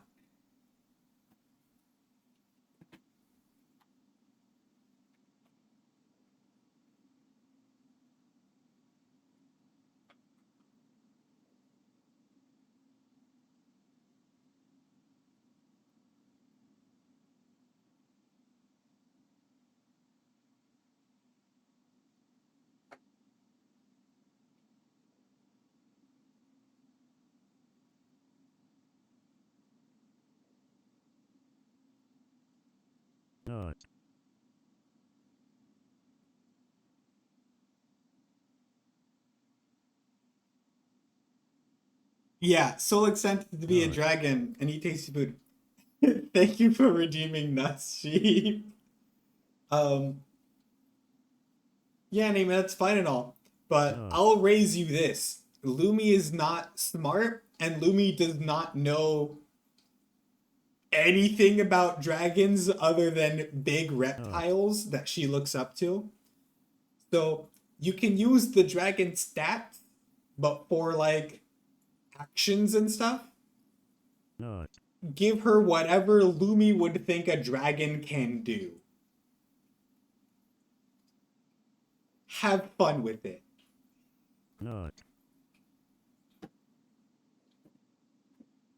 But you can work on that whenever you want.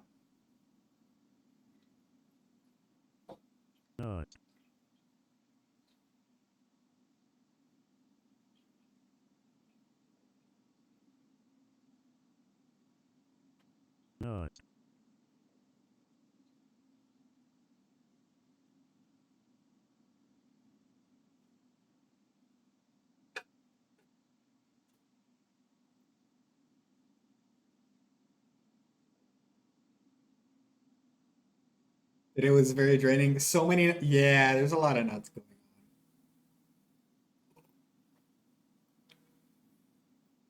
on. It was very draining. I'm sorry to hear that.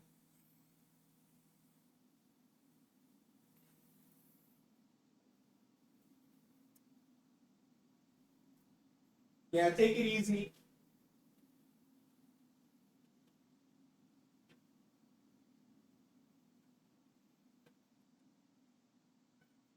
Yeah. And like, I don't need it right now. Millie, did you enjoy story time? Did you like it? Was it good story time?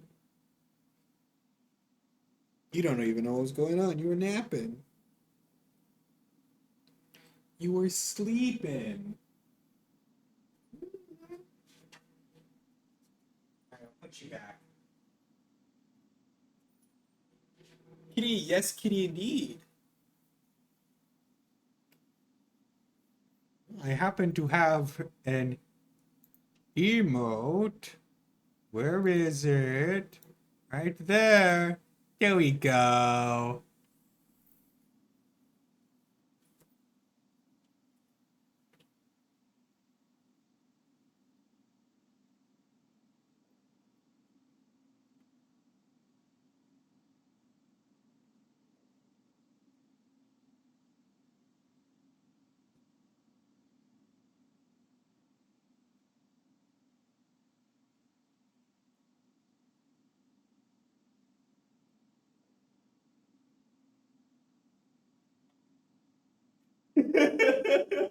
Spamming the emote.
Okay, I'm back.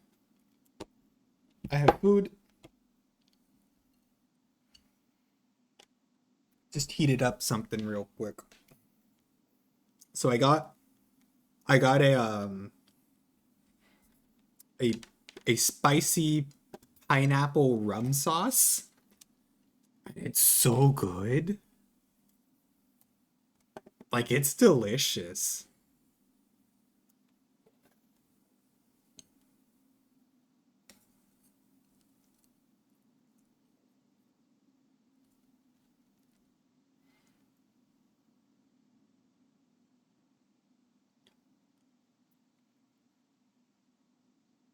Hmm.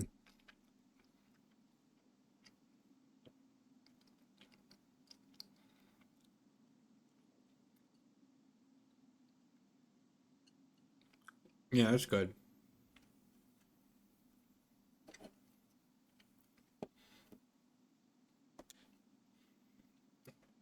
Hold on.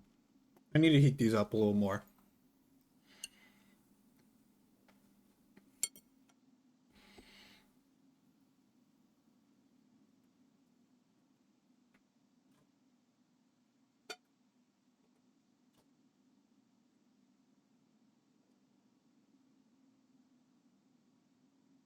Okay. While those are going, I will start fighting. Can you not hear me?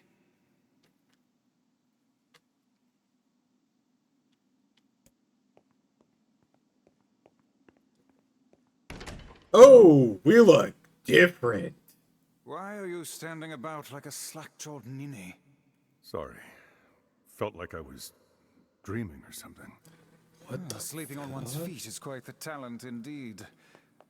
Come now, there's the door. Right. Let's go.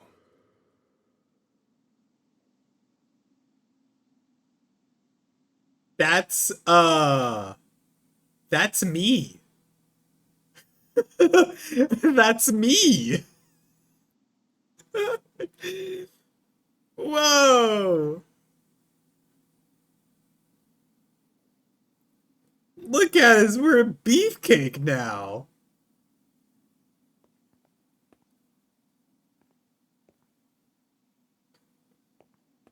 Sheesh.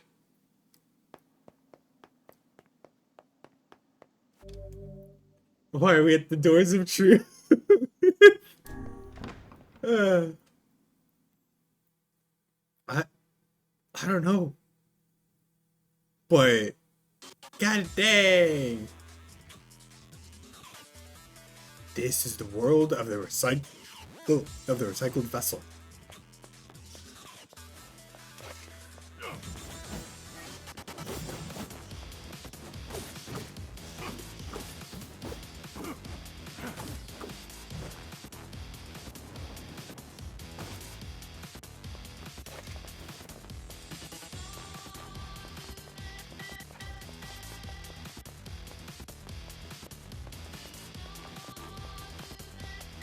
Ooh.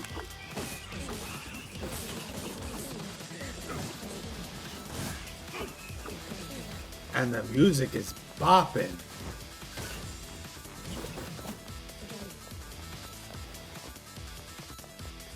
Curvy might lose an arm and leg, and then I'd be hotter.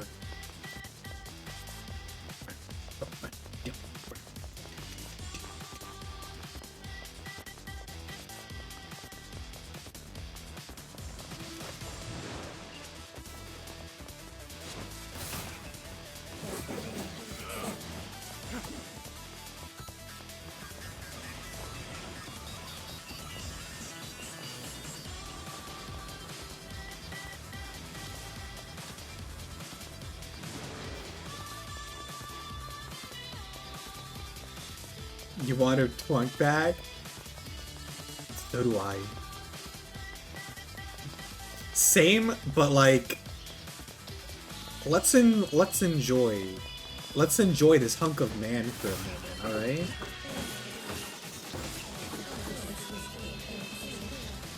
All right. Let's be grateful for what we've been given, and then we can go back to twink. The twunk. You know what I mean?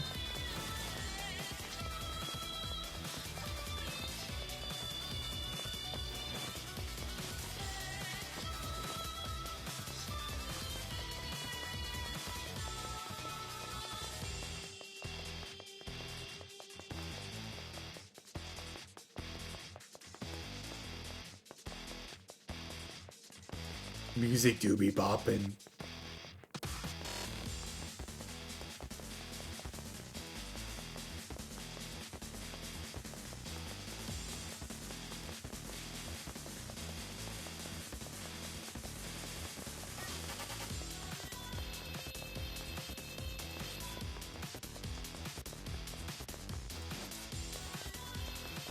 I can just go up here.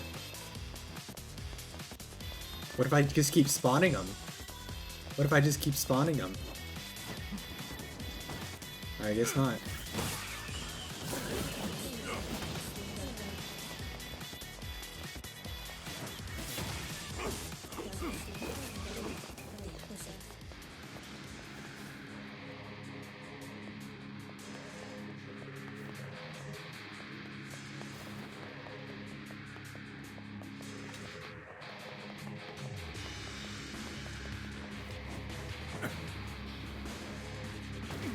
Nope.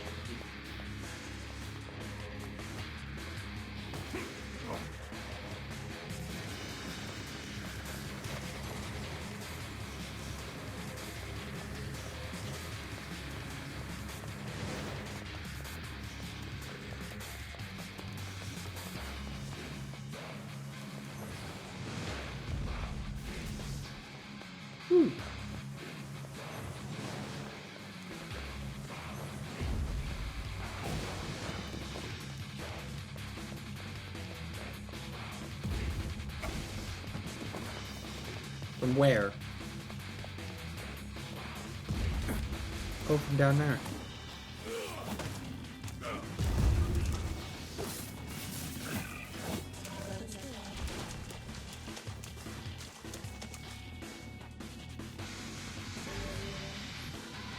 Alright, let me go get my food again.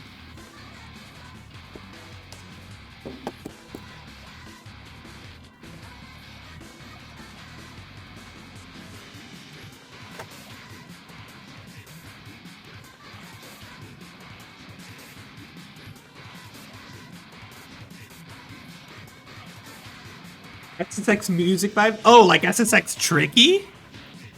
Like for the Xbox 360? Are you talking about SSX Tricky?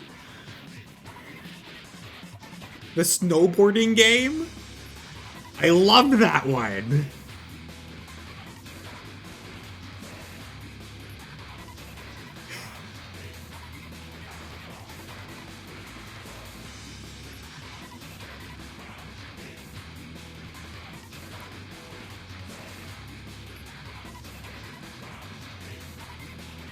Man, they were so good.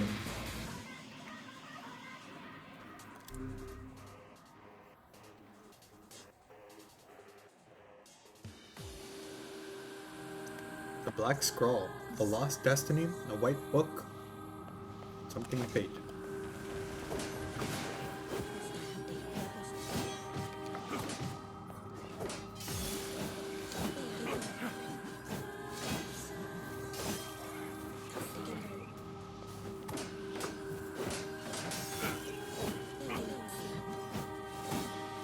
Why does the game look so weird, though?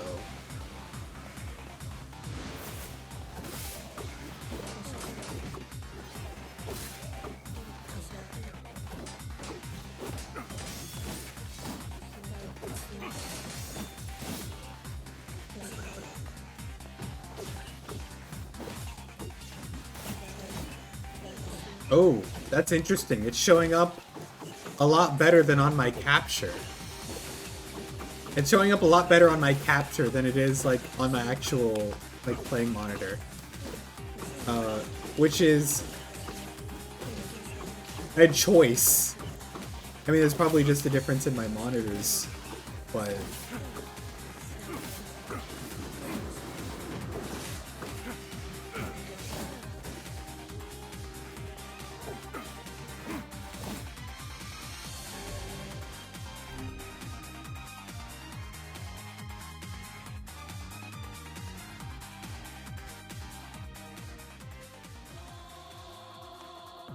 Cauldrons of salt calling forth white death.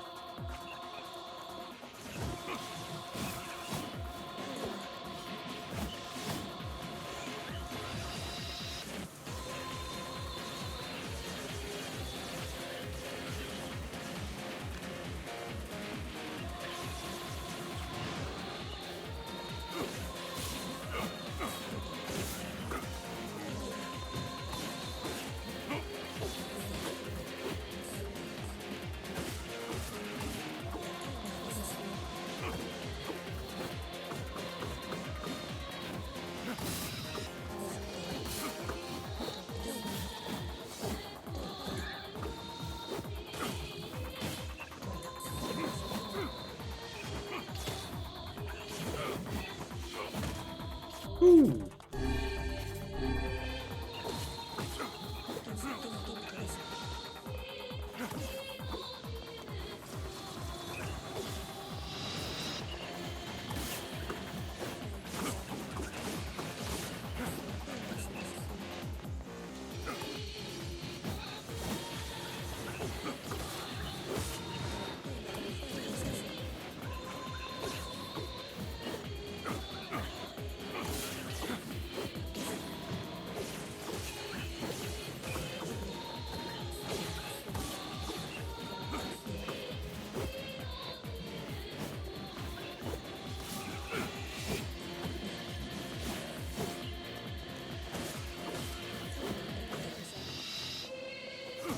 Okay.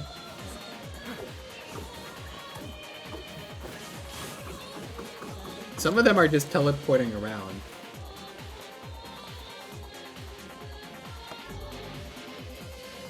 Ooh, there's Embrace.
Soundtrack is so good.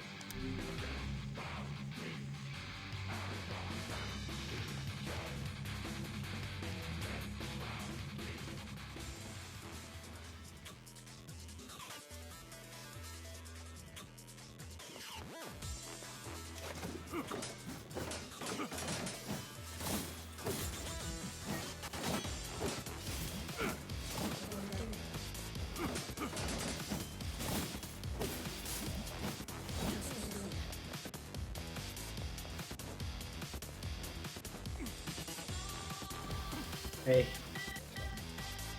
Alright.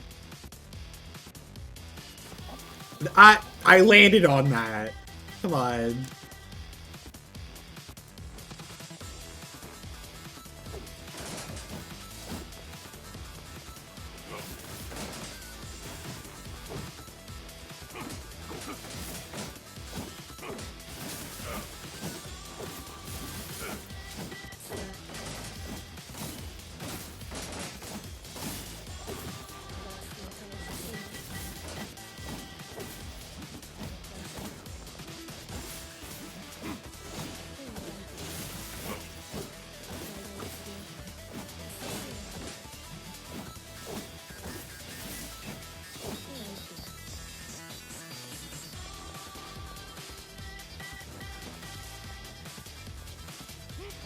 Nope.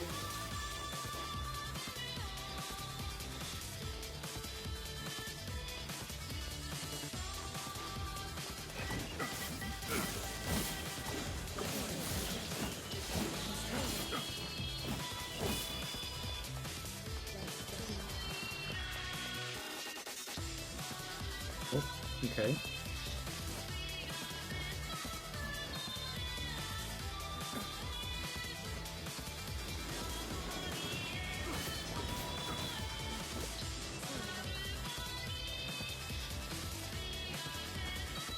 Oh, come on.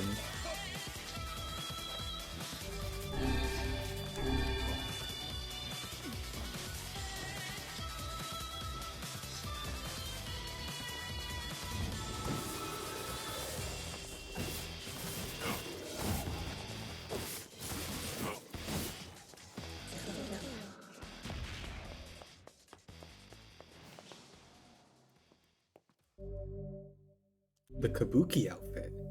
Ooh.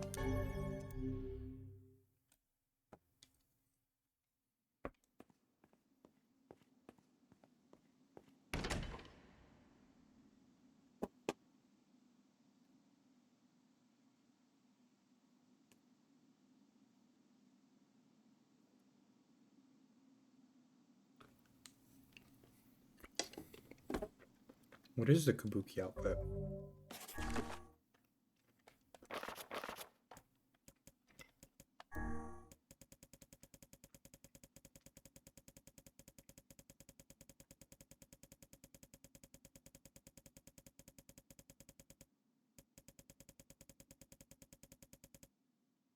Huh.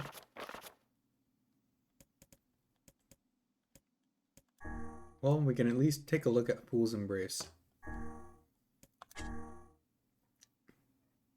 A sword created after a man, driven mad by revenge, sealed away a cursed dragon.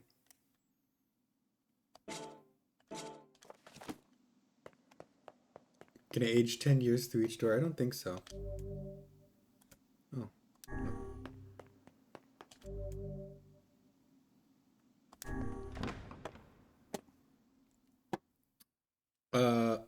So, all right. So, in... Nah.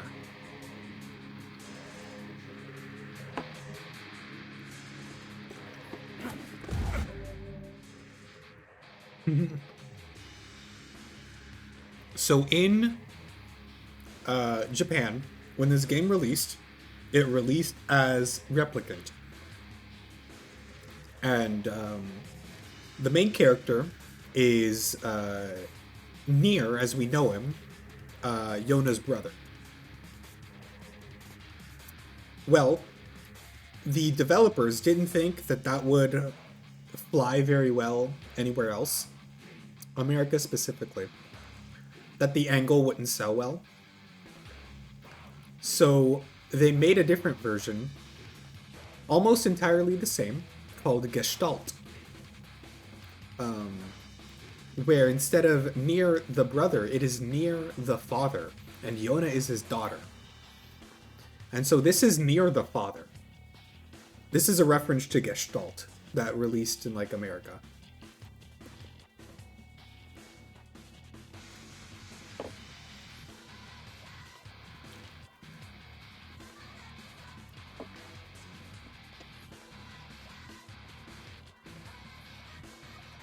Mm-hmm.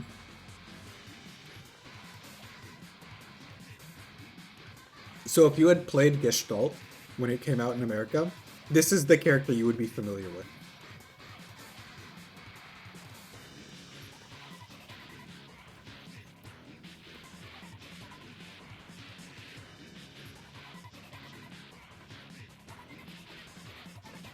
Yeah, Japan's like that sometimes. But it's also a Yoko Taro game, and they're all convoluted.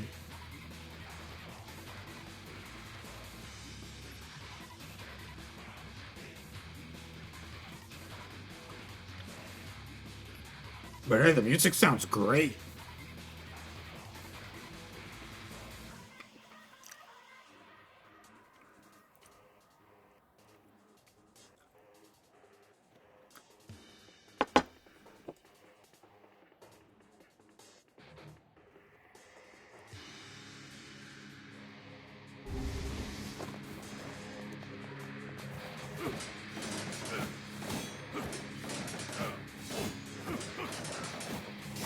Might go out of your way to listen to this soundtrack.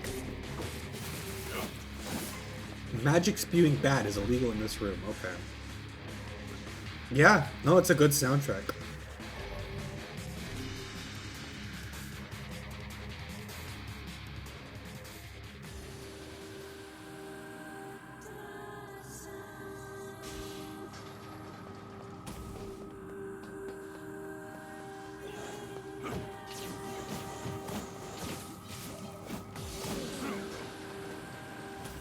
I don't blame you.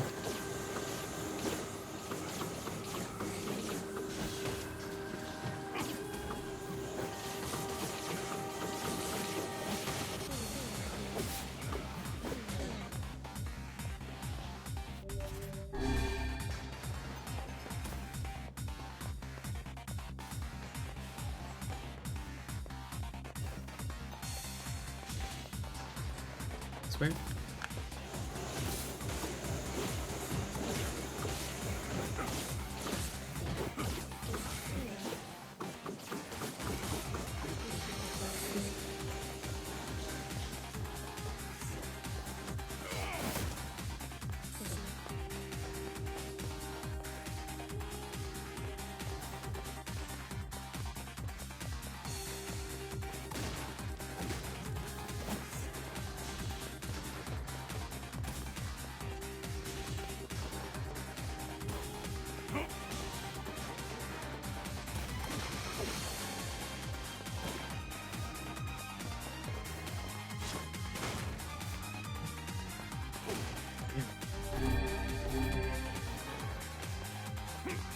So good! Titanium.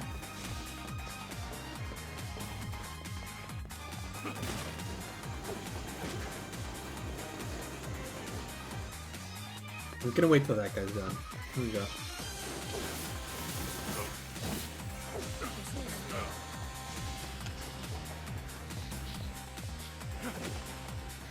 It seemed...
Quit spamming bullet hell!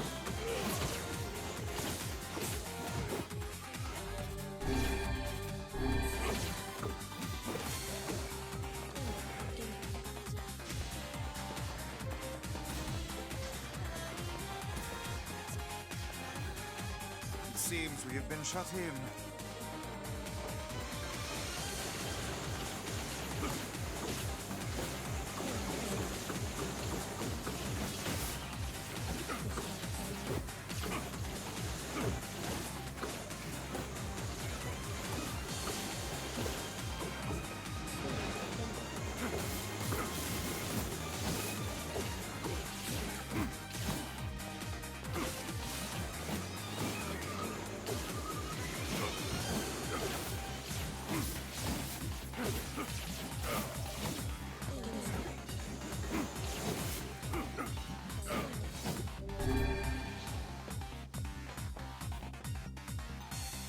Did I get them all?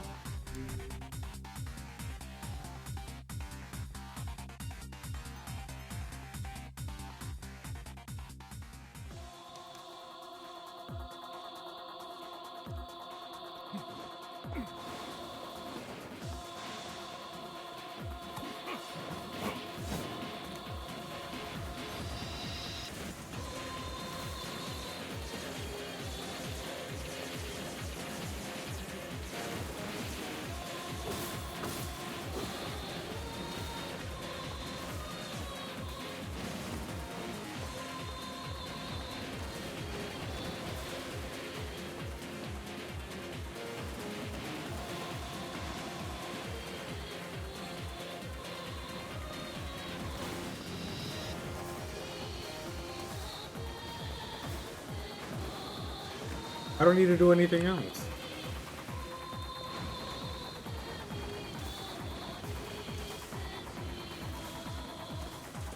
I just lock on and you're done.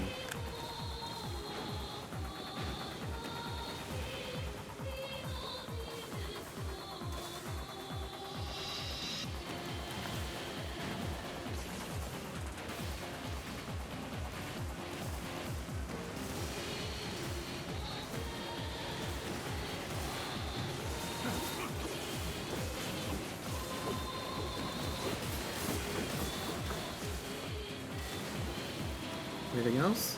This way.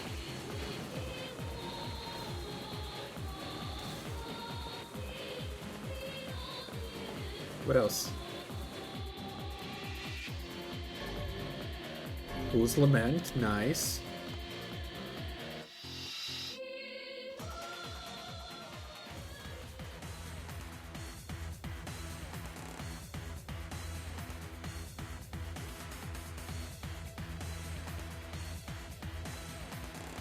Oh shit.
Easy.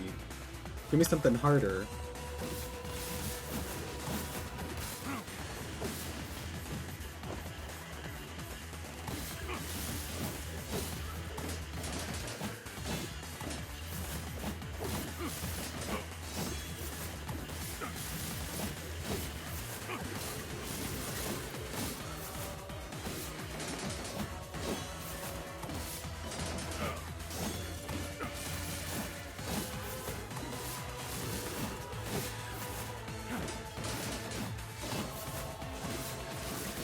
Could you stop that, please?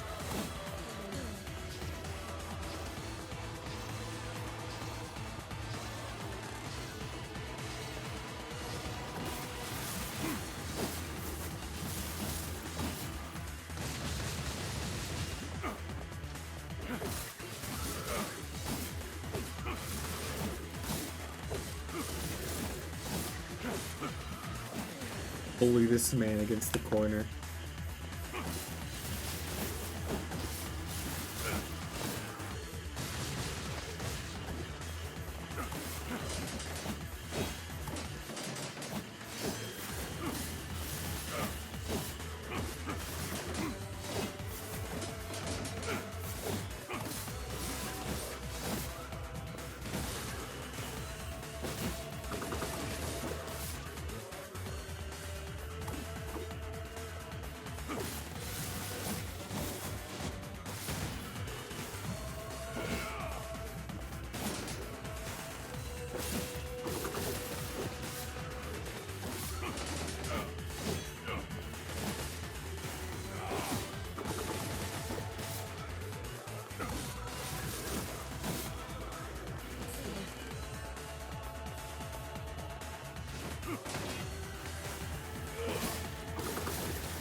Ooh, finisher command. got a finisher command prompt?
As soon as they spawn, they're fucked.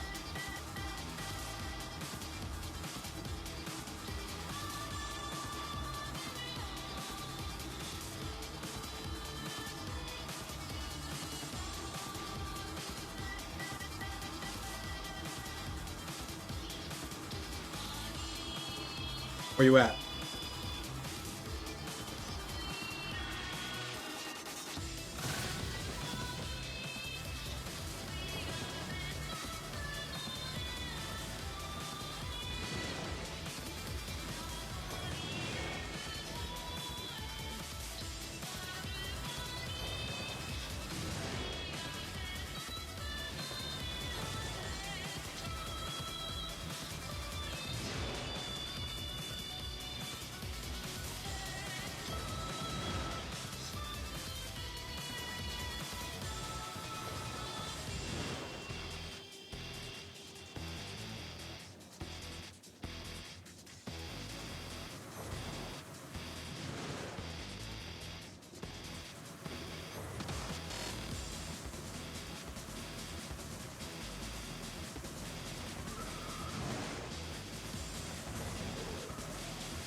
It's interesting how they do this kind of thing.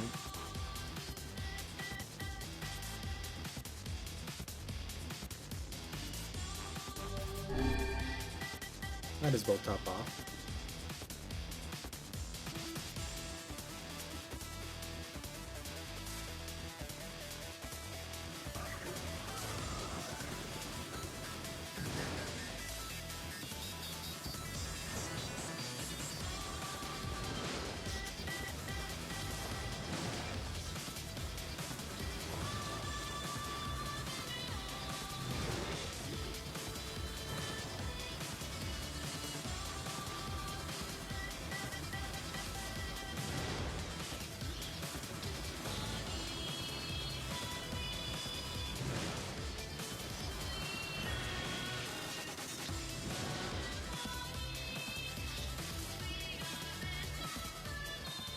Gotta get them all?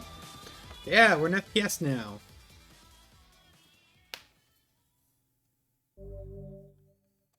Samurai outfit. Bunny! Okay, hold on. Bunny and Bunny. Okay. There we go.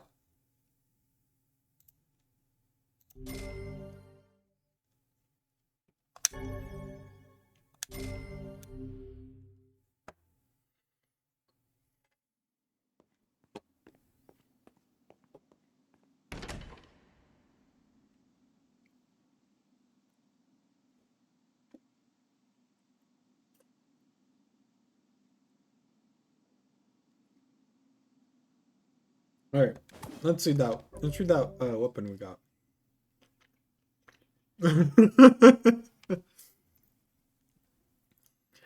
Can't have that. You sure can. You could have 1,000,000 if you wanted to.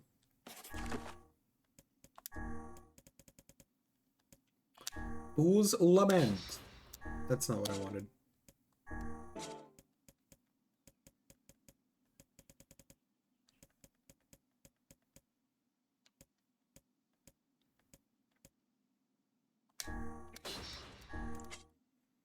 A weapon with a heroic dragon motif used by a man who tried to save the world. Cool.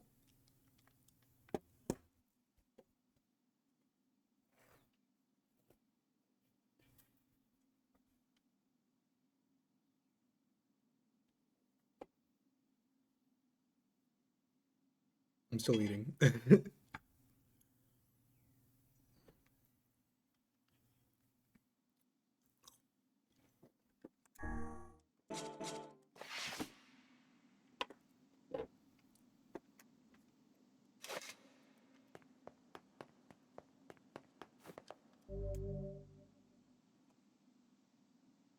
Unless your soul is at least level 33. I'm level 31.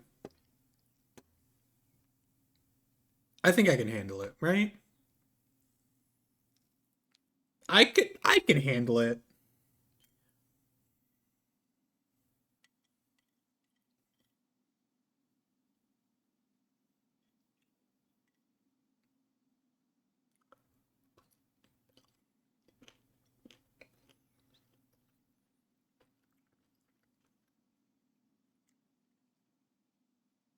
Oh, 07, come on. Trust me.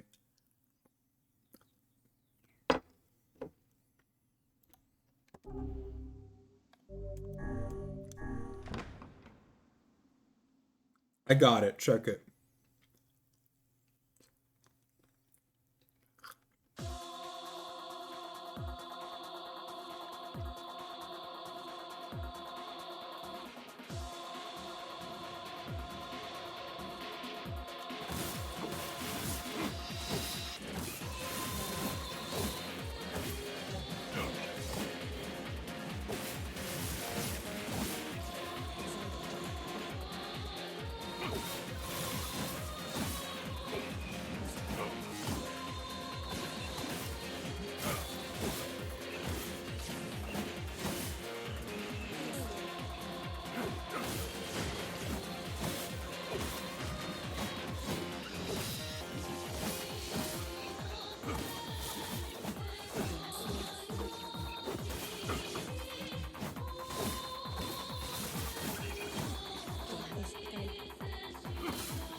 It's Daddy NieR!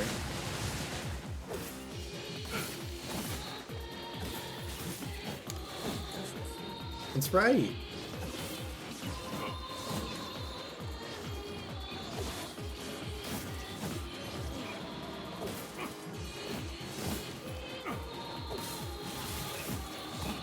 And the spear is the best weapon in the game.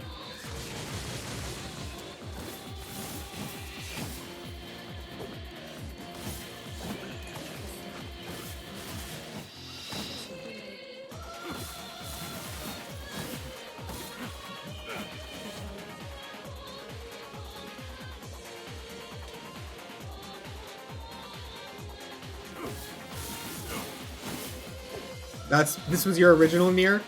Gestalt?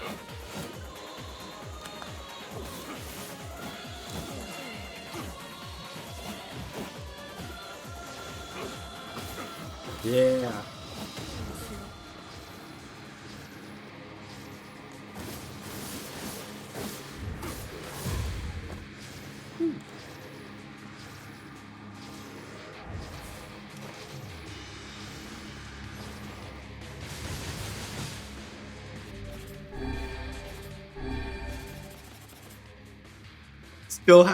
You still actually haven't beat Replicant?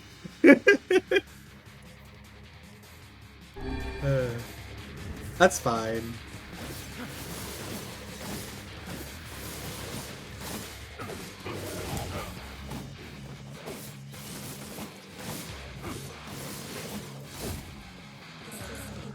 Level 33, my butt.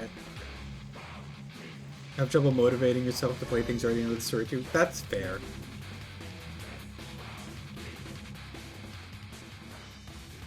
This game is like, oh, you need to be level 31.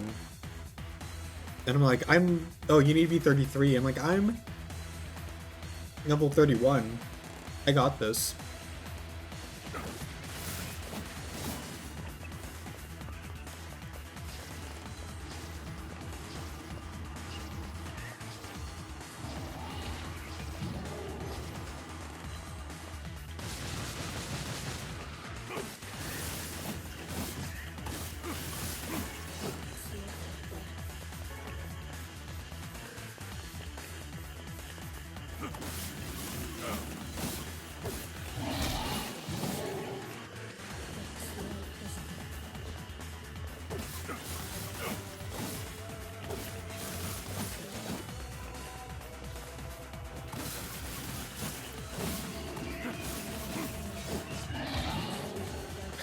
Idiot.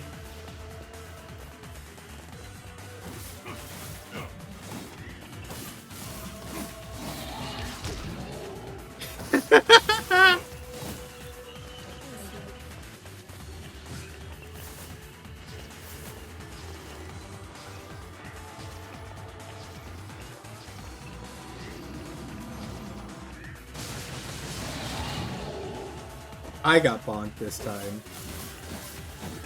But you beat Gestalt twice. It'd be like that sometimes.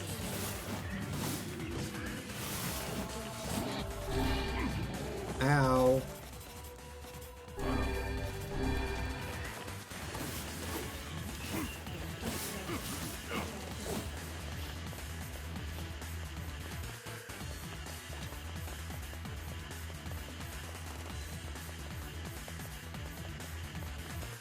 Fine, I'll kill you too.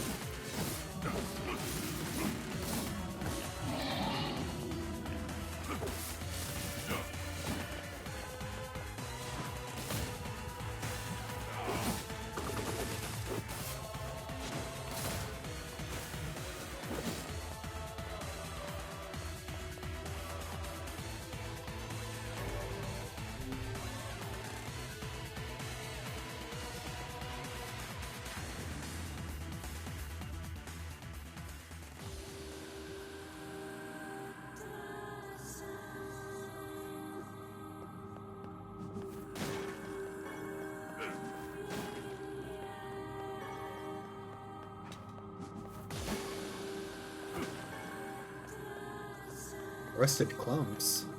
Didn't I need those? Like an upgrade material.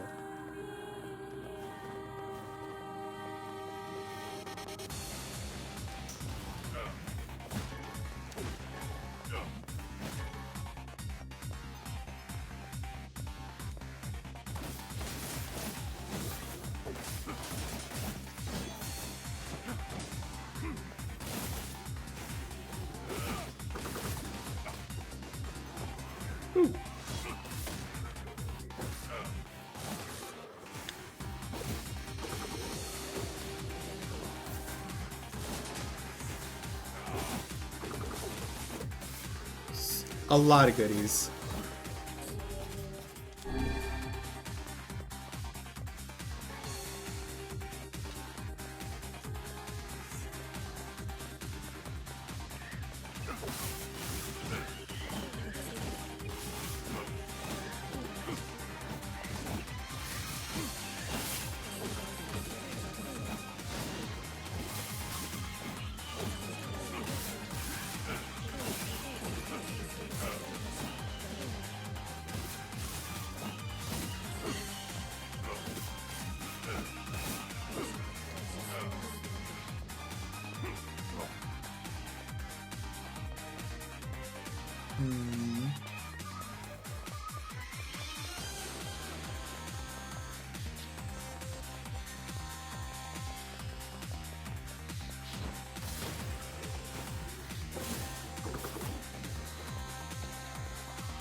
No one put baby in a corner.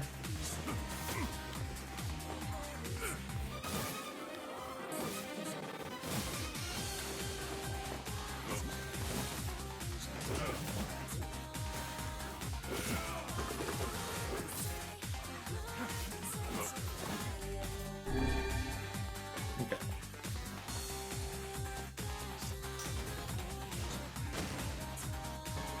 Titanium alloy. There's a lot of upgrade materials in here. It seems we have been shut in.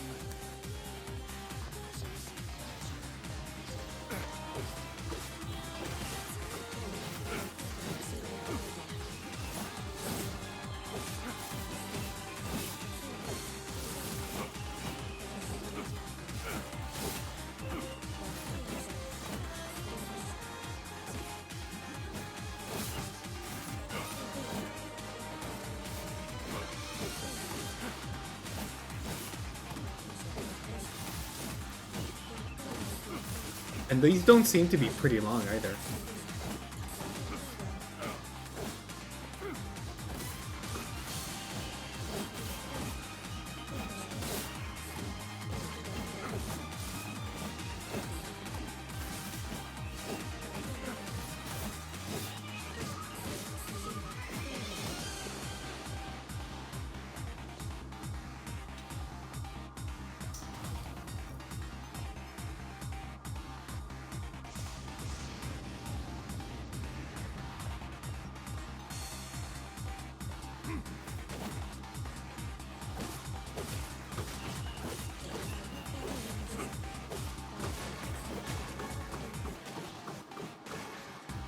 Right?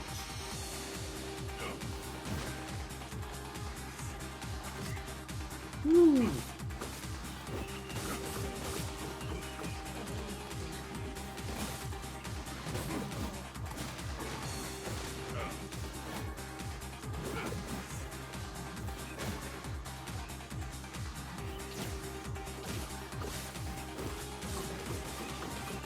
Saving this for a big guy who needs it. Probably in here. Oh, come on. I was charging that up.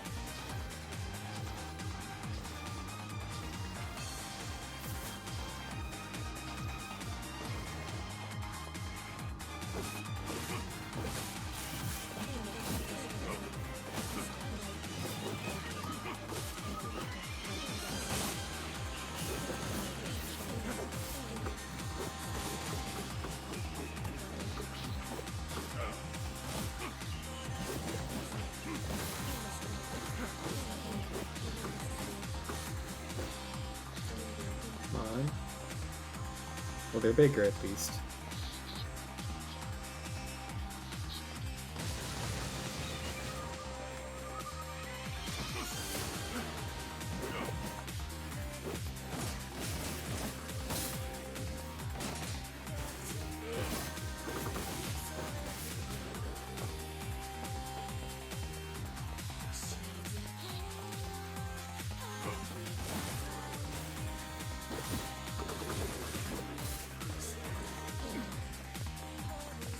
My camera's actually locked, which is strange.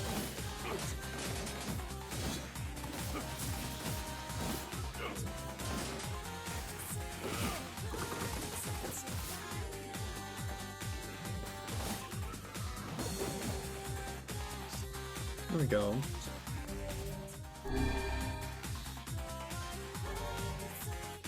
Well, it's a cord. All right.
There you are.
Ooh, okay.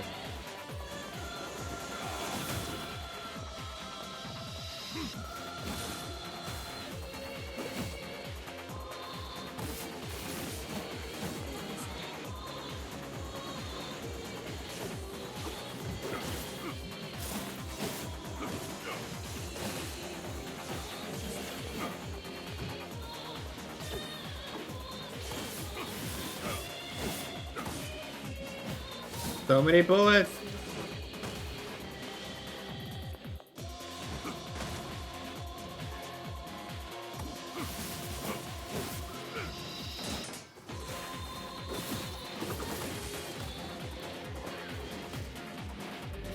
Oh my gosh.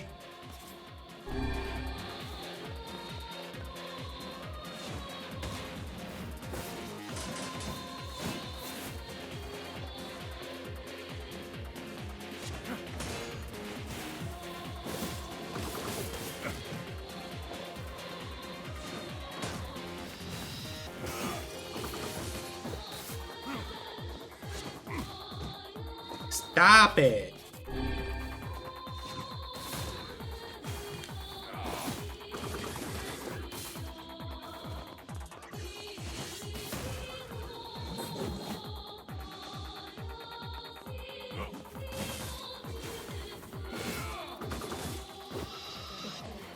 There we go.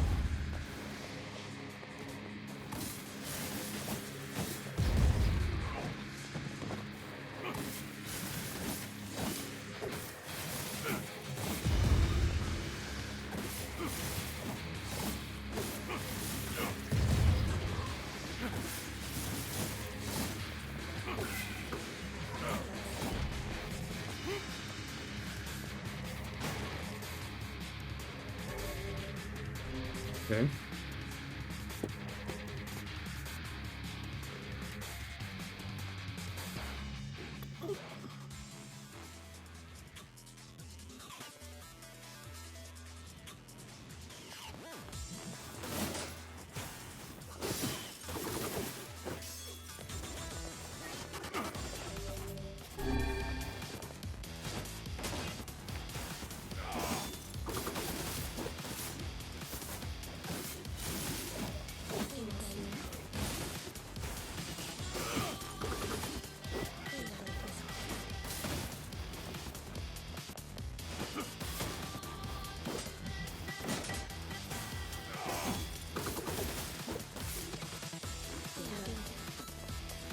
Okay.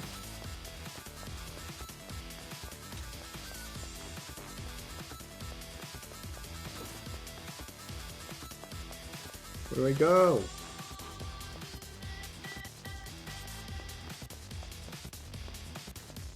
Oh, down here.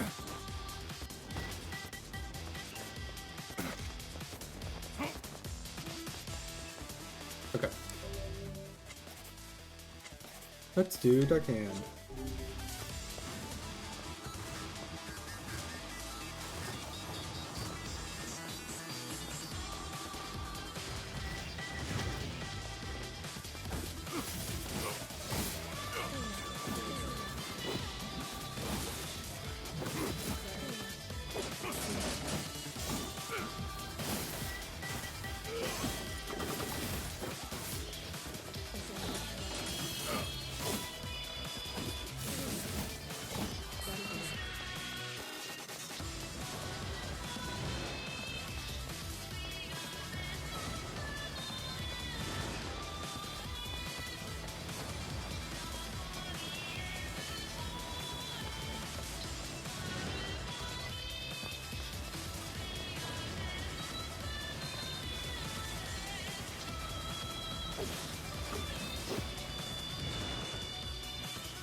Here we go.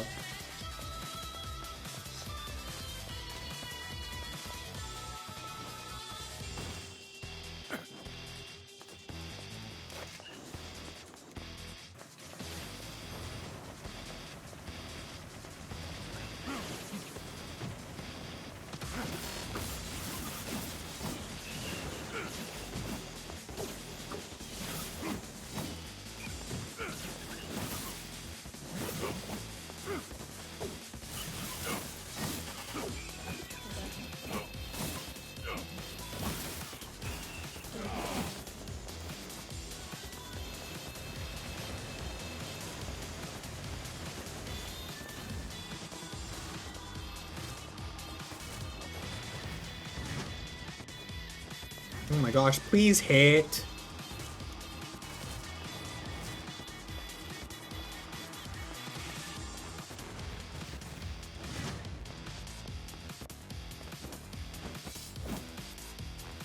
Of course not.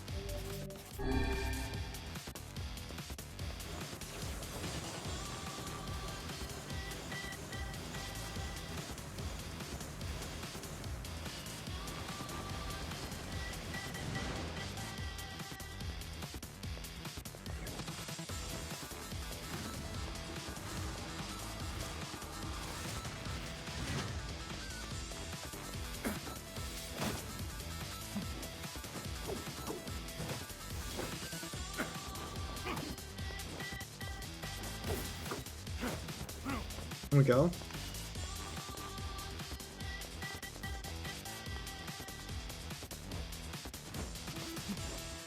Gonna go down here.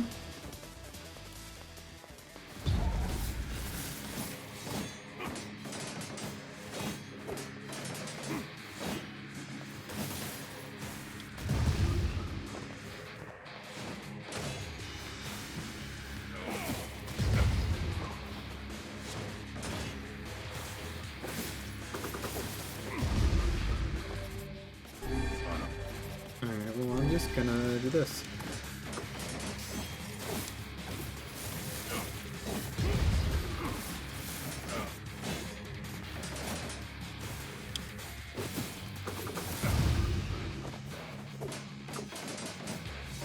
Let me poke you a bunch.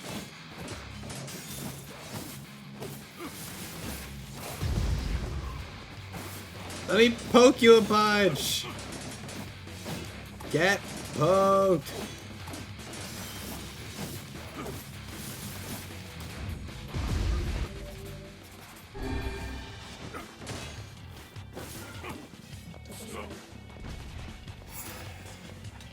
Okay, okay.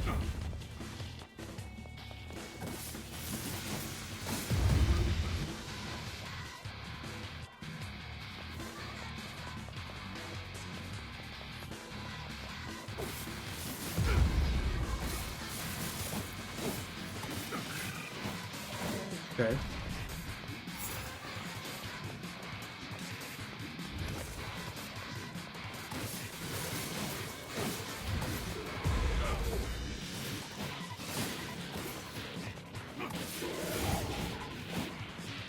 Woo!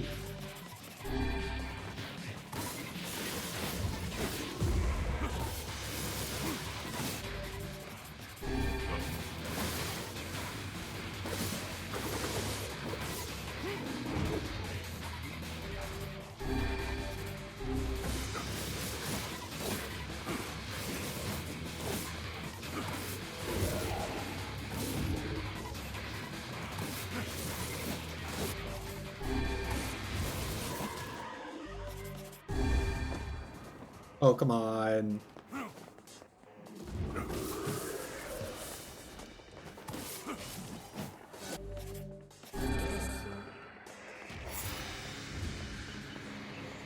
More? Woo, okay.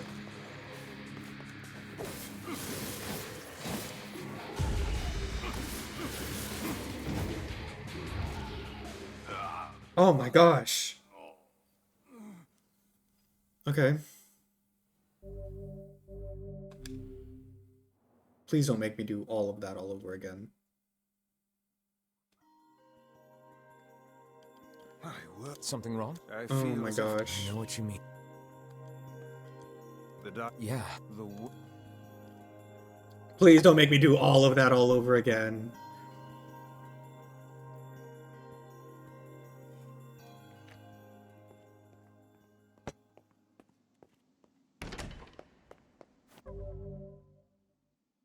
Jeez. Alright, weapons. Using Phoenix Spear, that's item drop rate. I do not want item drop rate. Let's do that.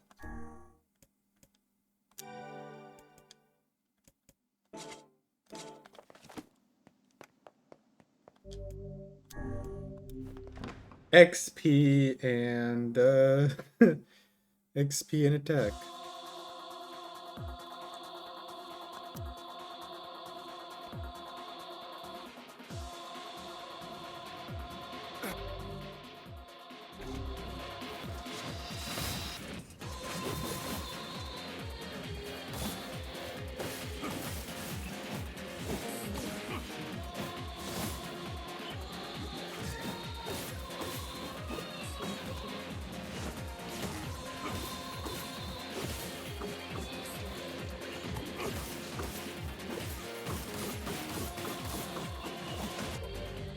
Can I actually there? No.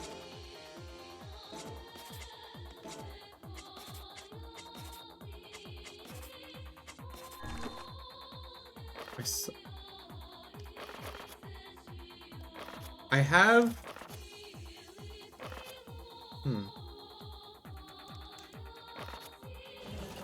I have like armor, like different outfits, and I want to wear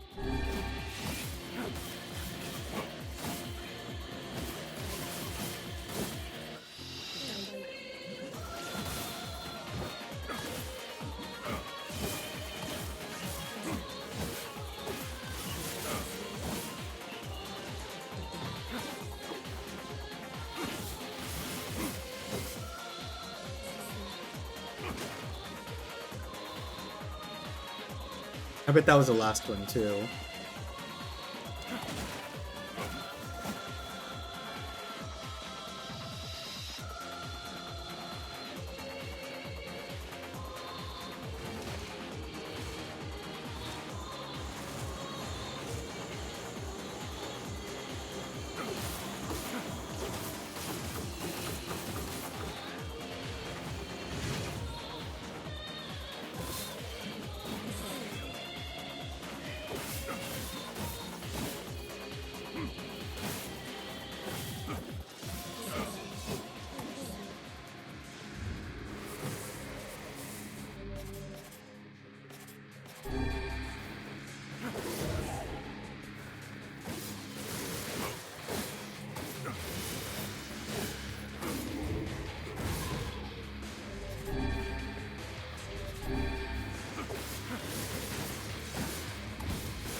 The backswing hits though.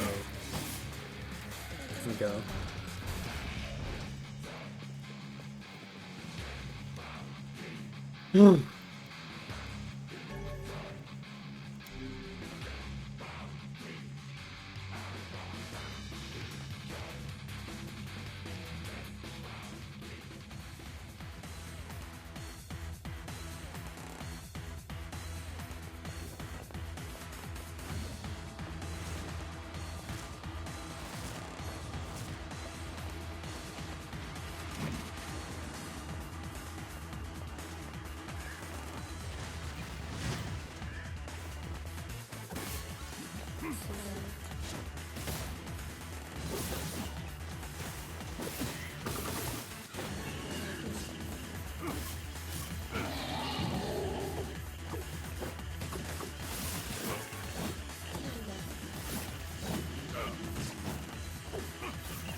Okay. Should be it.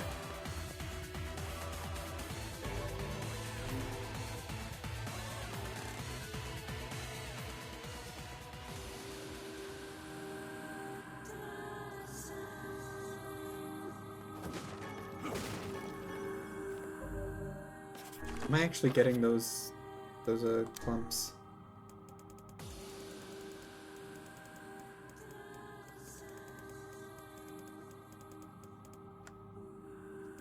I am. I have 8.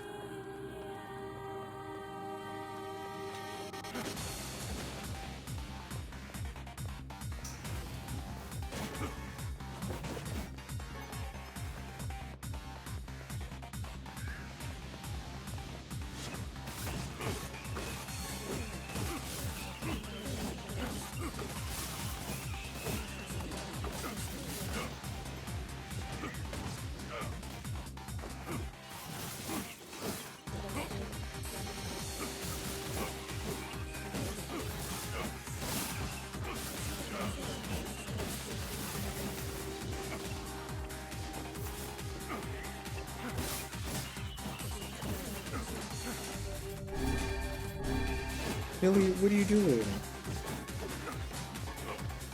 Millie is under my desk right now. Doing something.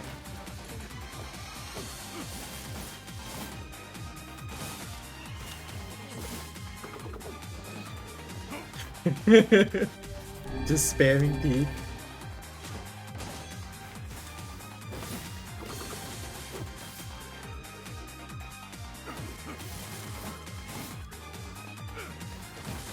She's playing with my controller cable. Okay.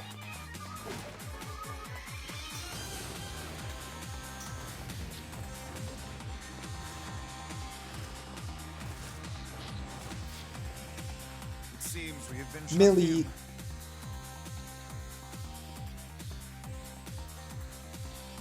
Baby. I want to try...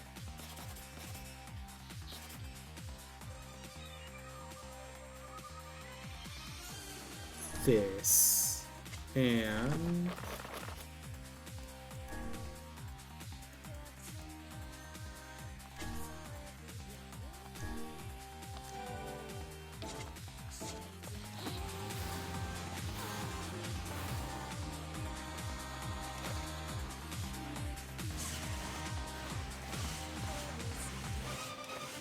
oh!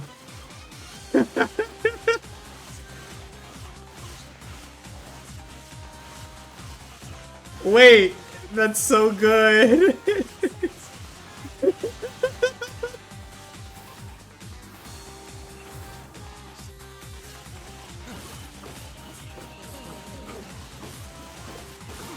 Oh my gosh, look at this go.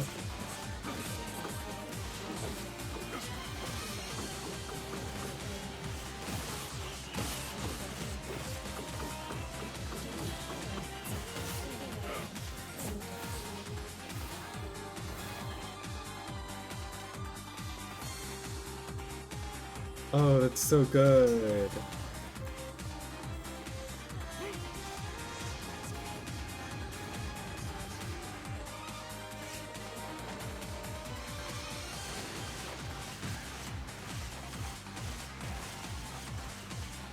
Millie, don't bite my feet. Stop biting my toes.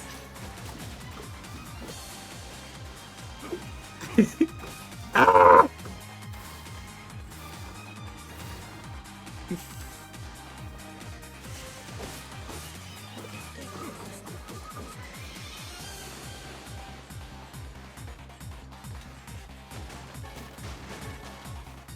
Woo! Oh, look at me go!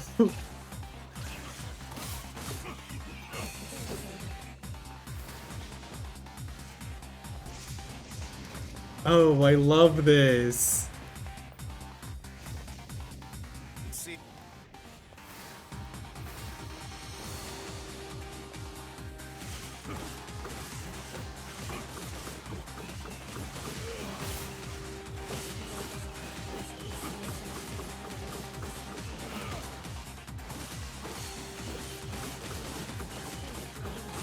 Oh my gosh, spinning is the new meta. Why would I ever use anything else?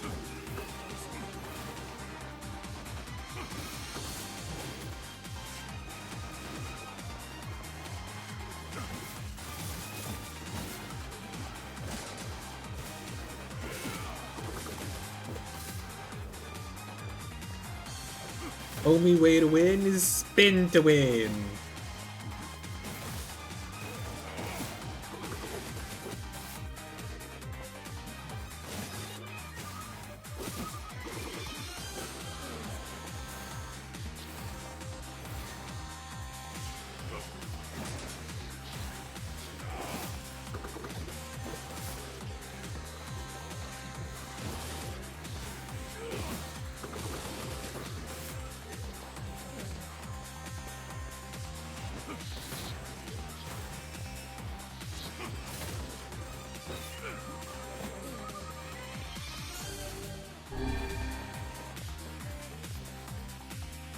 Millie, are you gonna stop going crazy?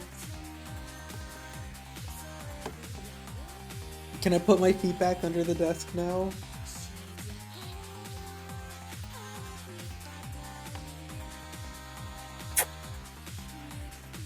Okay. I think I'm good. My toes have been spared. She was actually biting my ankles. Like, for real. Not even joking.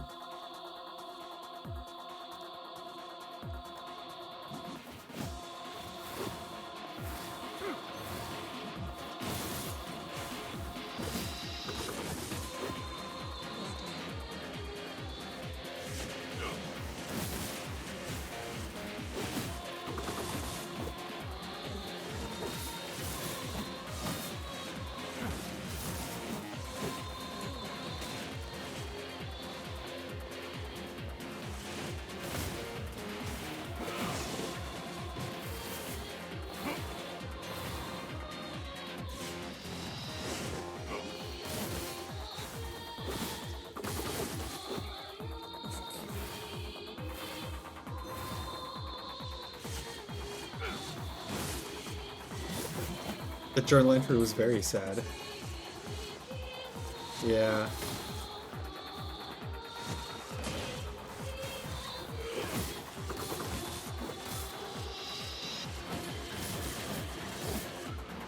That's just the kind of game we love, baby!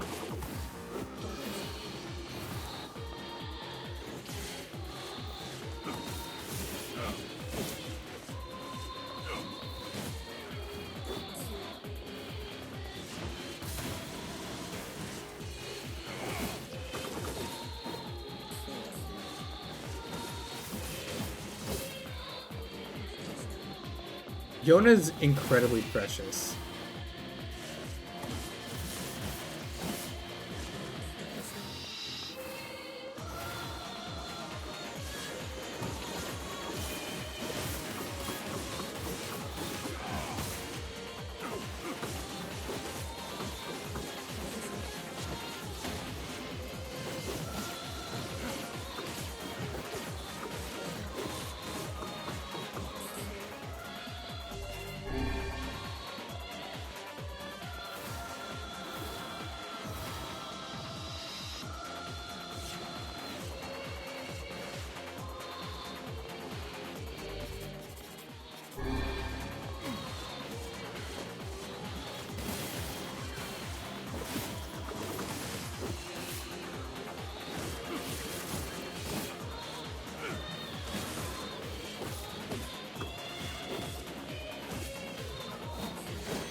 Alright.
Magic abilities. Let's do Dark Lance.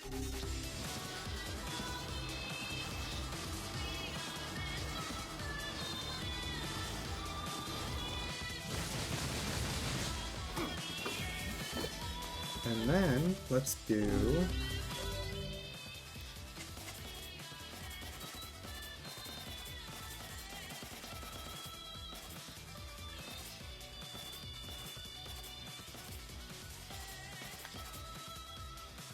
Dark Phantasm might be fun.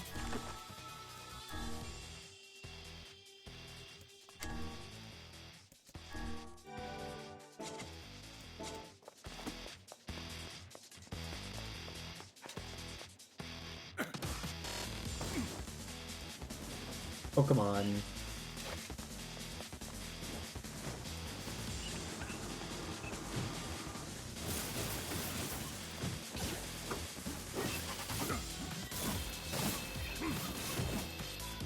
Ooh, okay.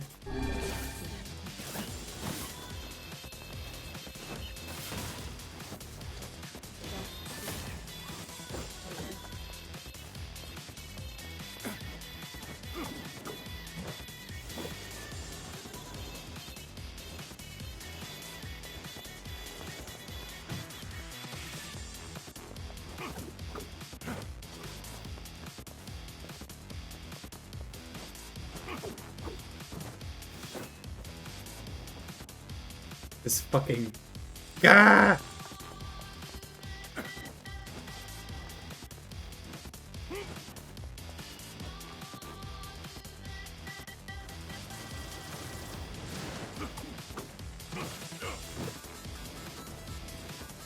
Jesus Christ.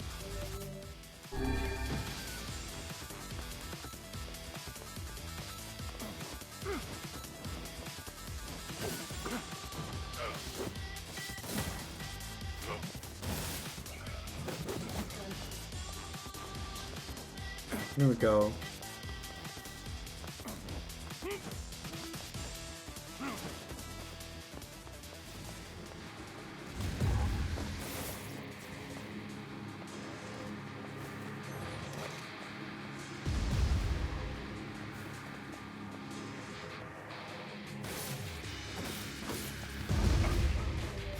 Okay.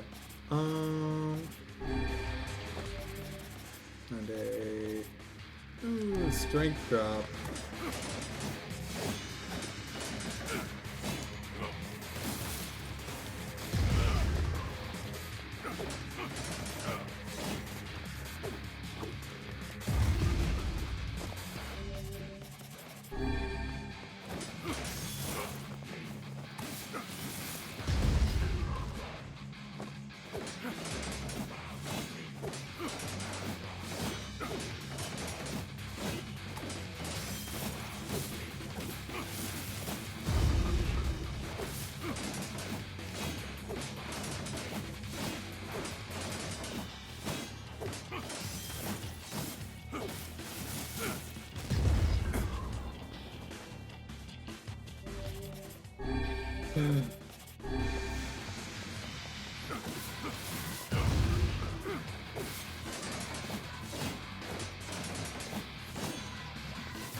Okay.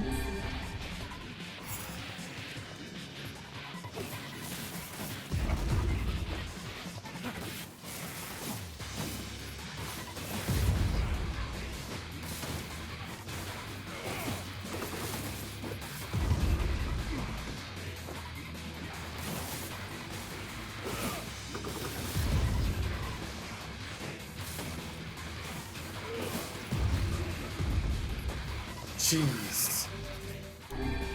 Okay.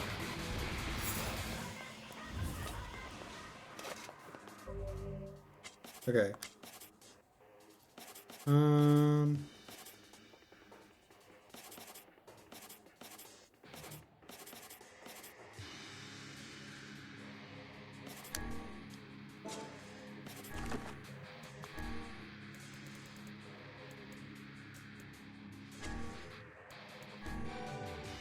That didn't have any. Okay.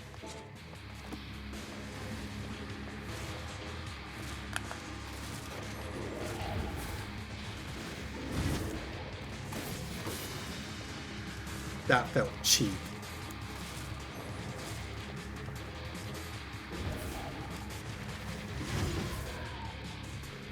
Let me hit you.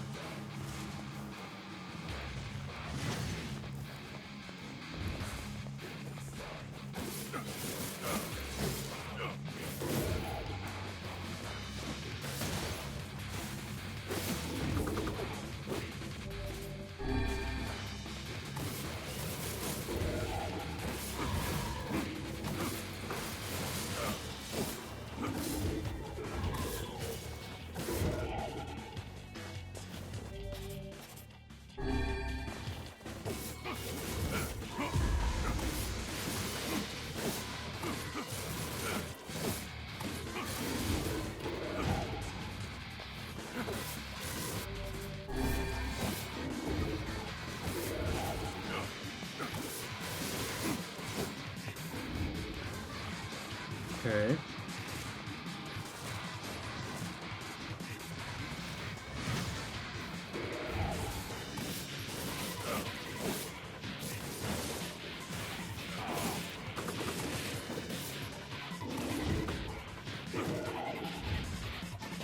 You are literally one hit.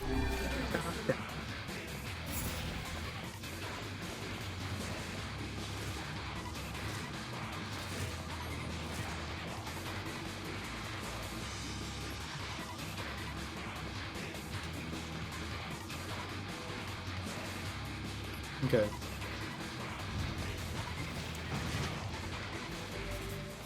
Ah.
Hello, Becky.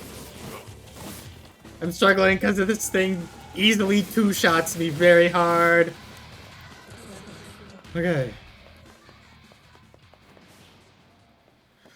This is the second time I've had to redo this. 50,000 gold. Holy shit.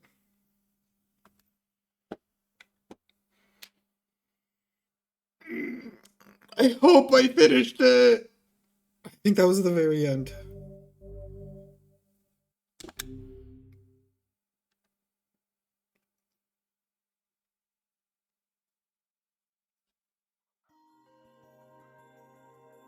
Oh, Is there we that go. all? Huh? Is that the final entry of the diary? Seems that way. Interesting. You figure anything out? I fear not. Yeah, I'm not surprised. Okay. We have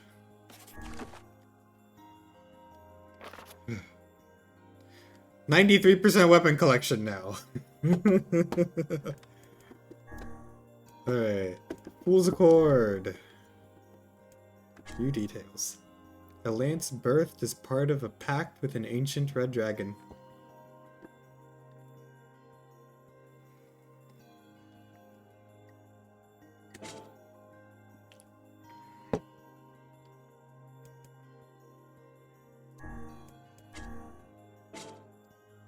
Okay.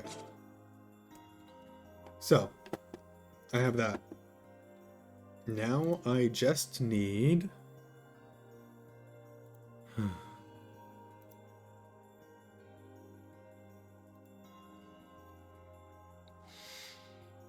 I need...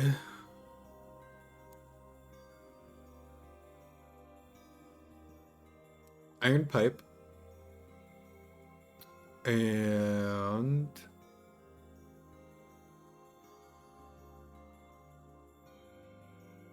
Labyrinth Song.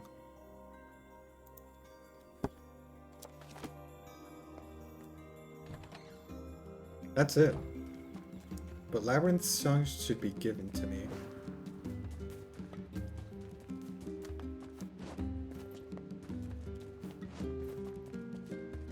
But everything should be going much faster now. I should talk to...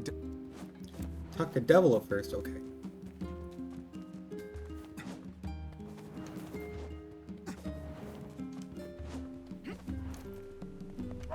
Oh, And... pretty much. Oh, and... Yeah. Sorry. You don't let him. Here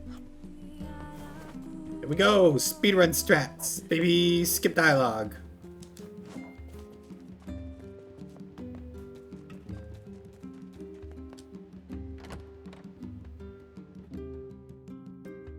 This is where we, terminal montage this bitch.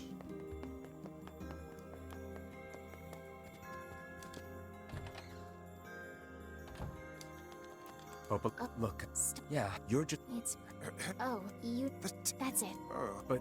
So, yes, I alt the that. Thank... Alright. And for.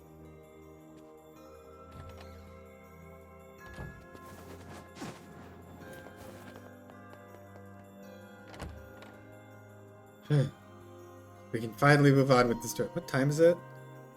9:17! Alright. The path above you... How excellent to know the canal is finished. Hopefully this puts our days of running all over behind us. Okay. The faster we can move, the faster we can save Yona. Let's use it as often as we need. Alright. Well, I'm gonna save here then. Oh shit. It is 9:17. We have gotten some weapons, but we've read all about Kaine.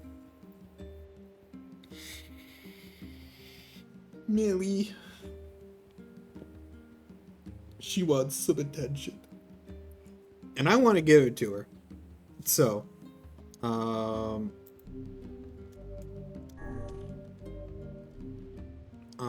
I'm gonna end it here for tonight. Thank you for joining, everyone. I really appreciate it.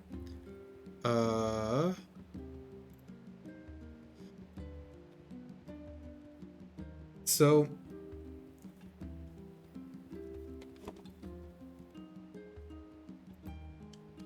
Yeah, have a good night, everyone. Options. God.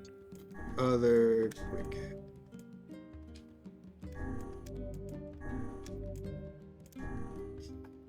Thank you for the nut, Naira. I really appreciate it, homie. Have a good night, everyone. Thanks for joining. I will be back Wednesday, and we'll finally be speedrunning the story. And that should be really fun and sad, with new cutscenes. Have a good night. Take care.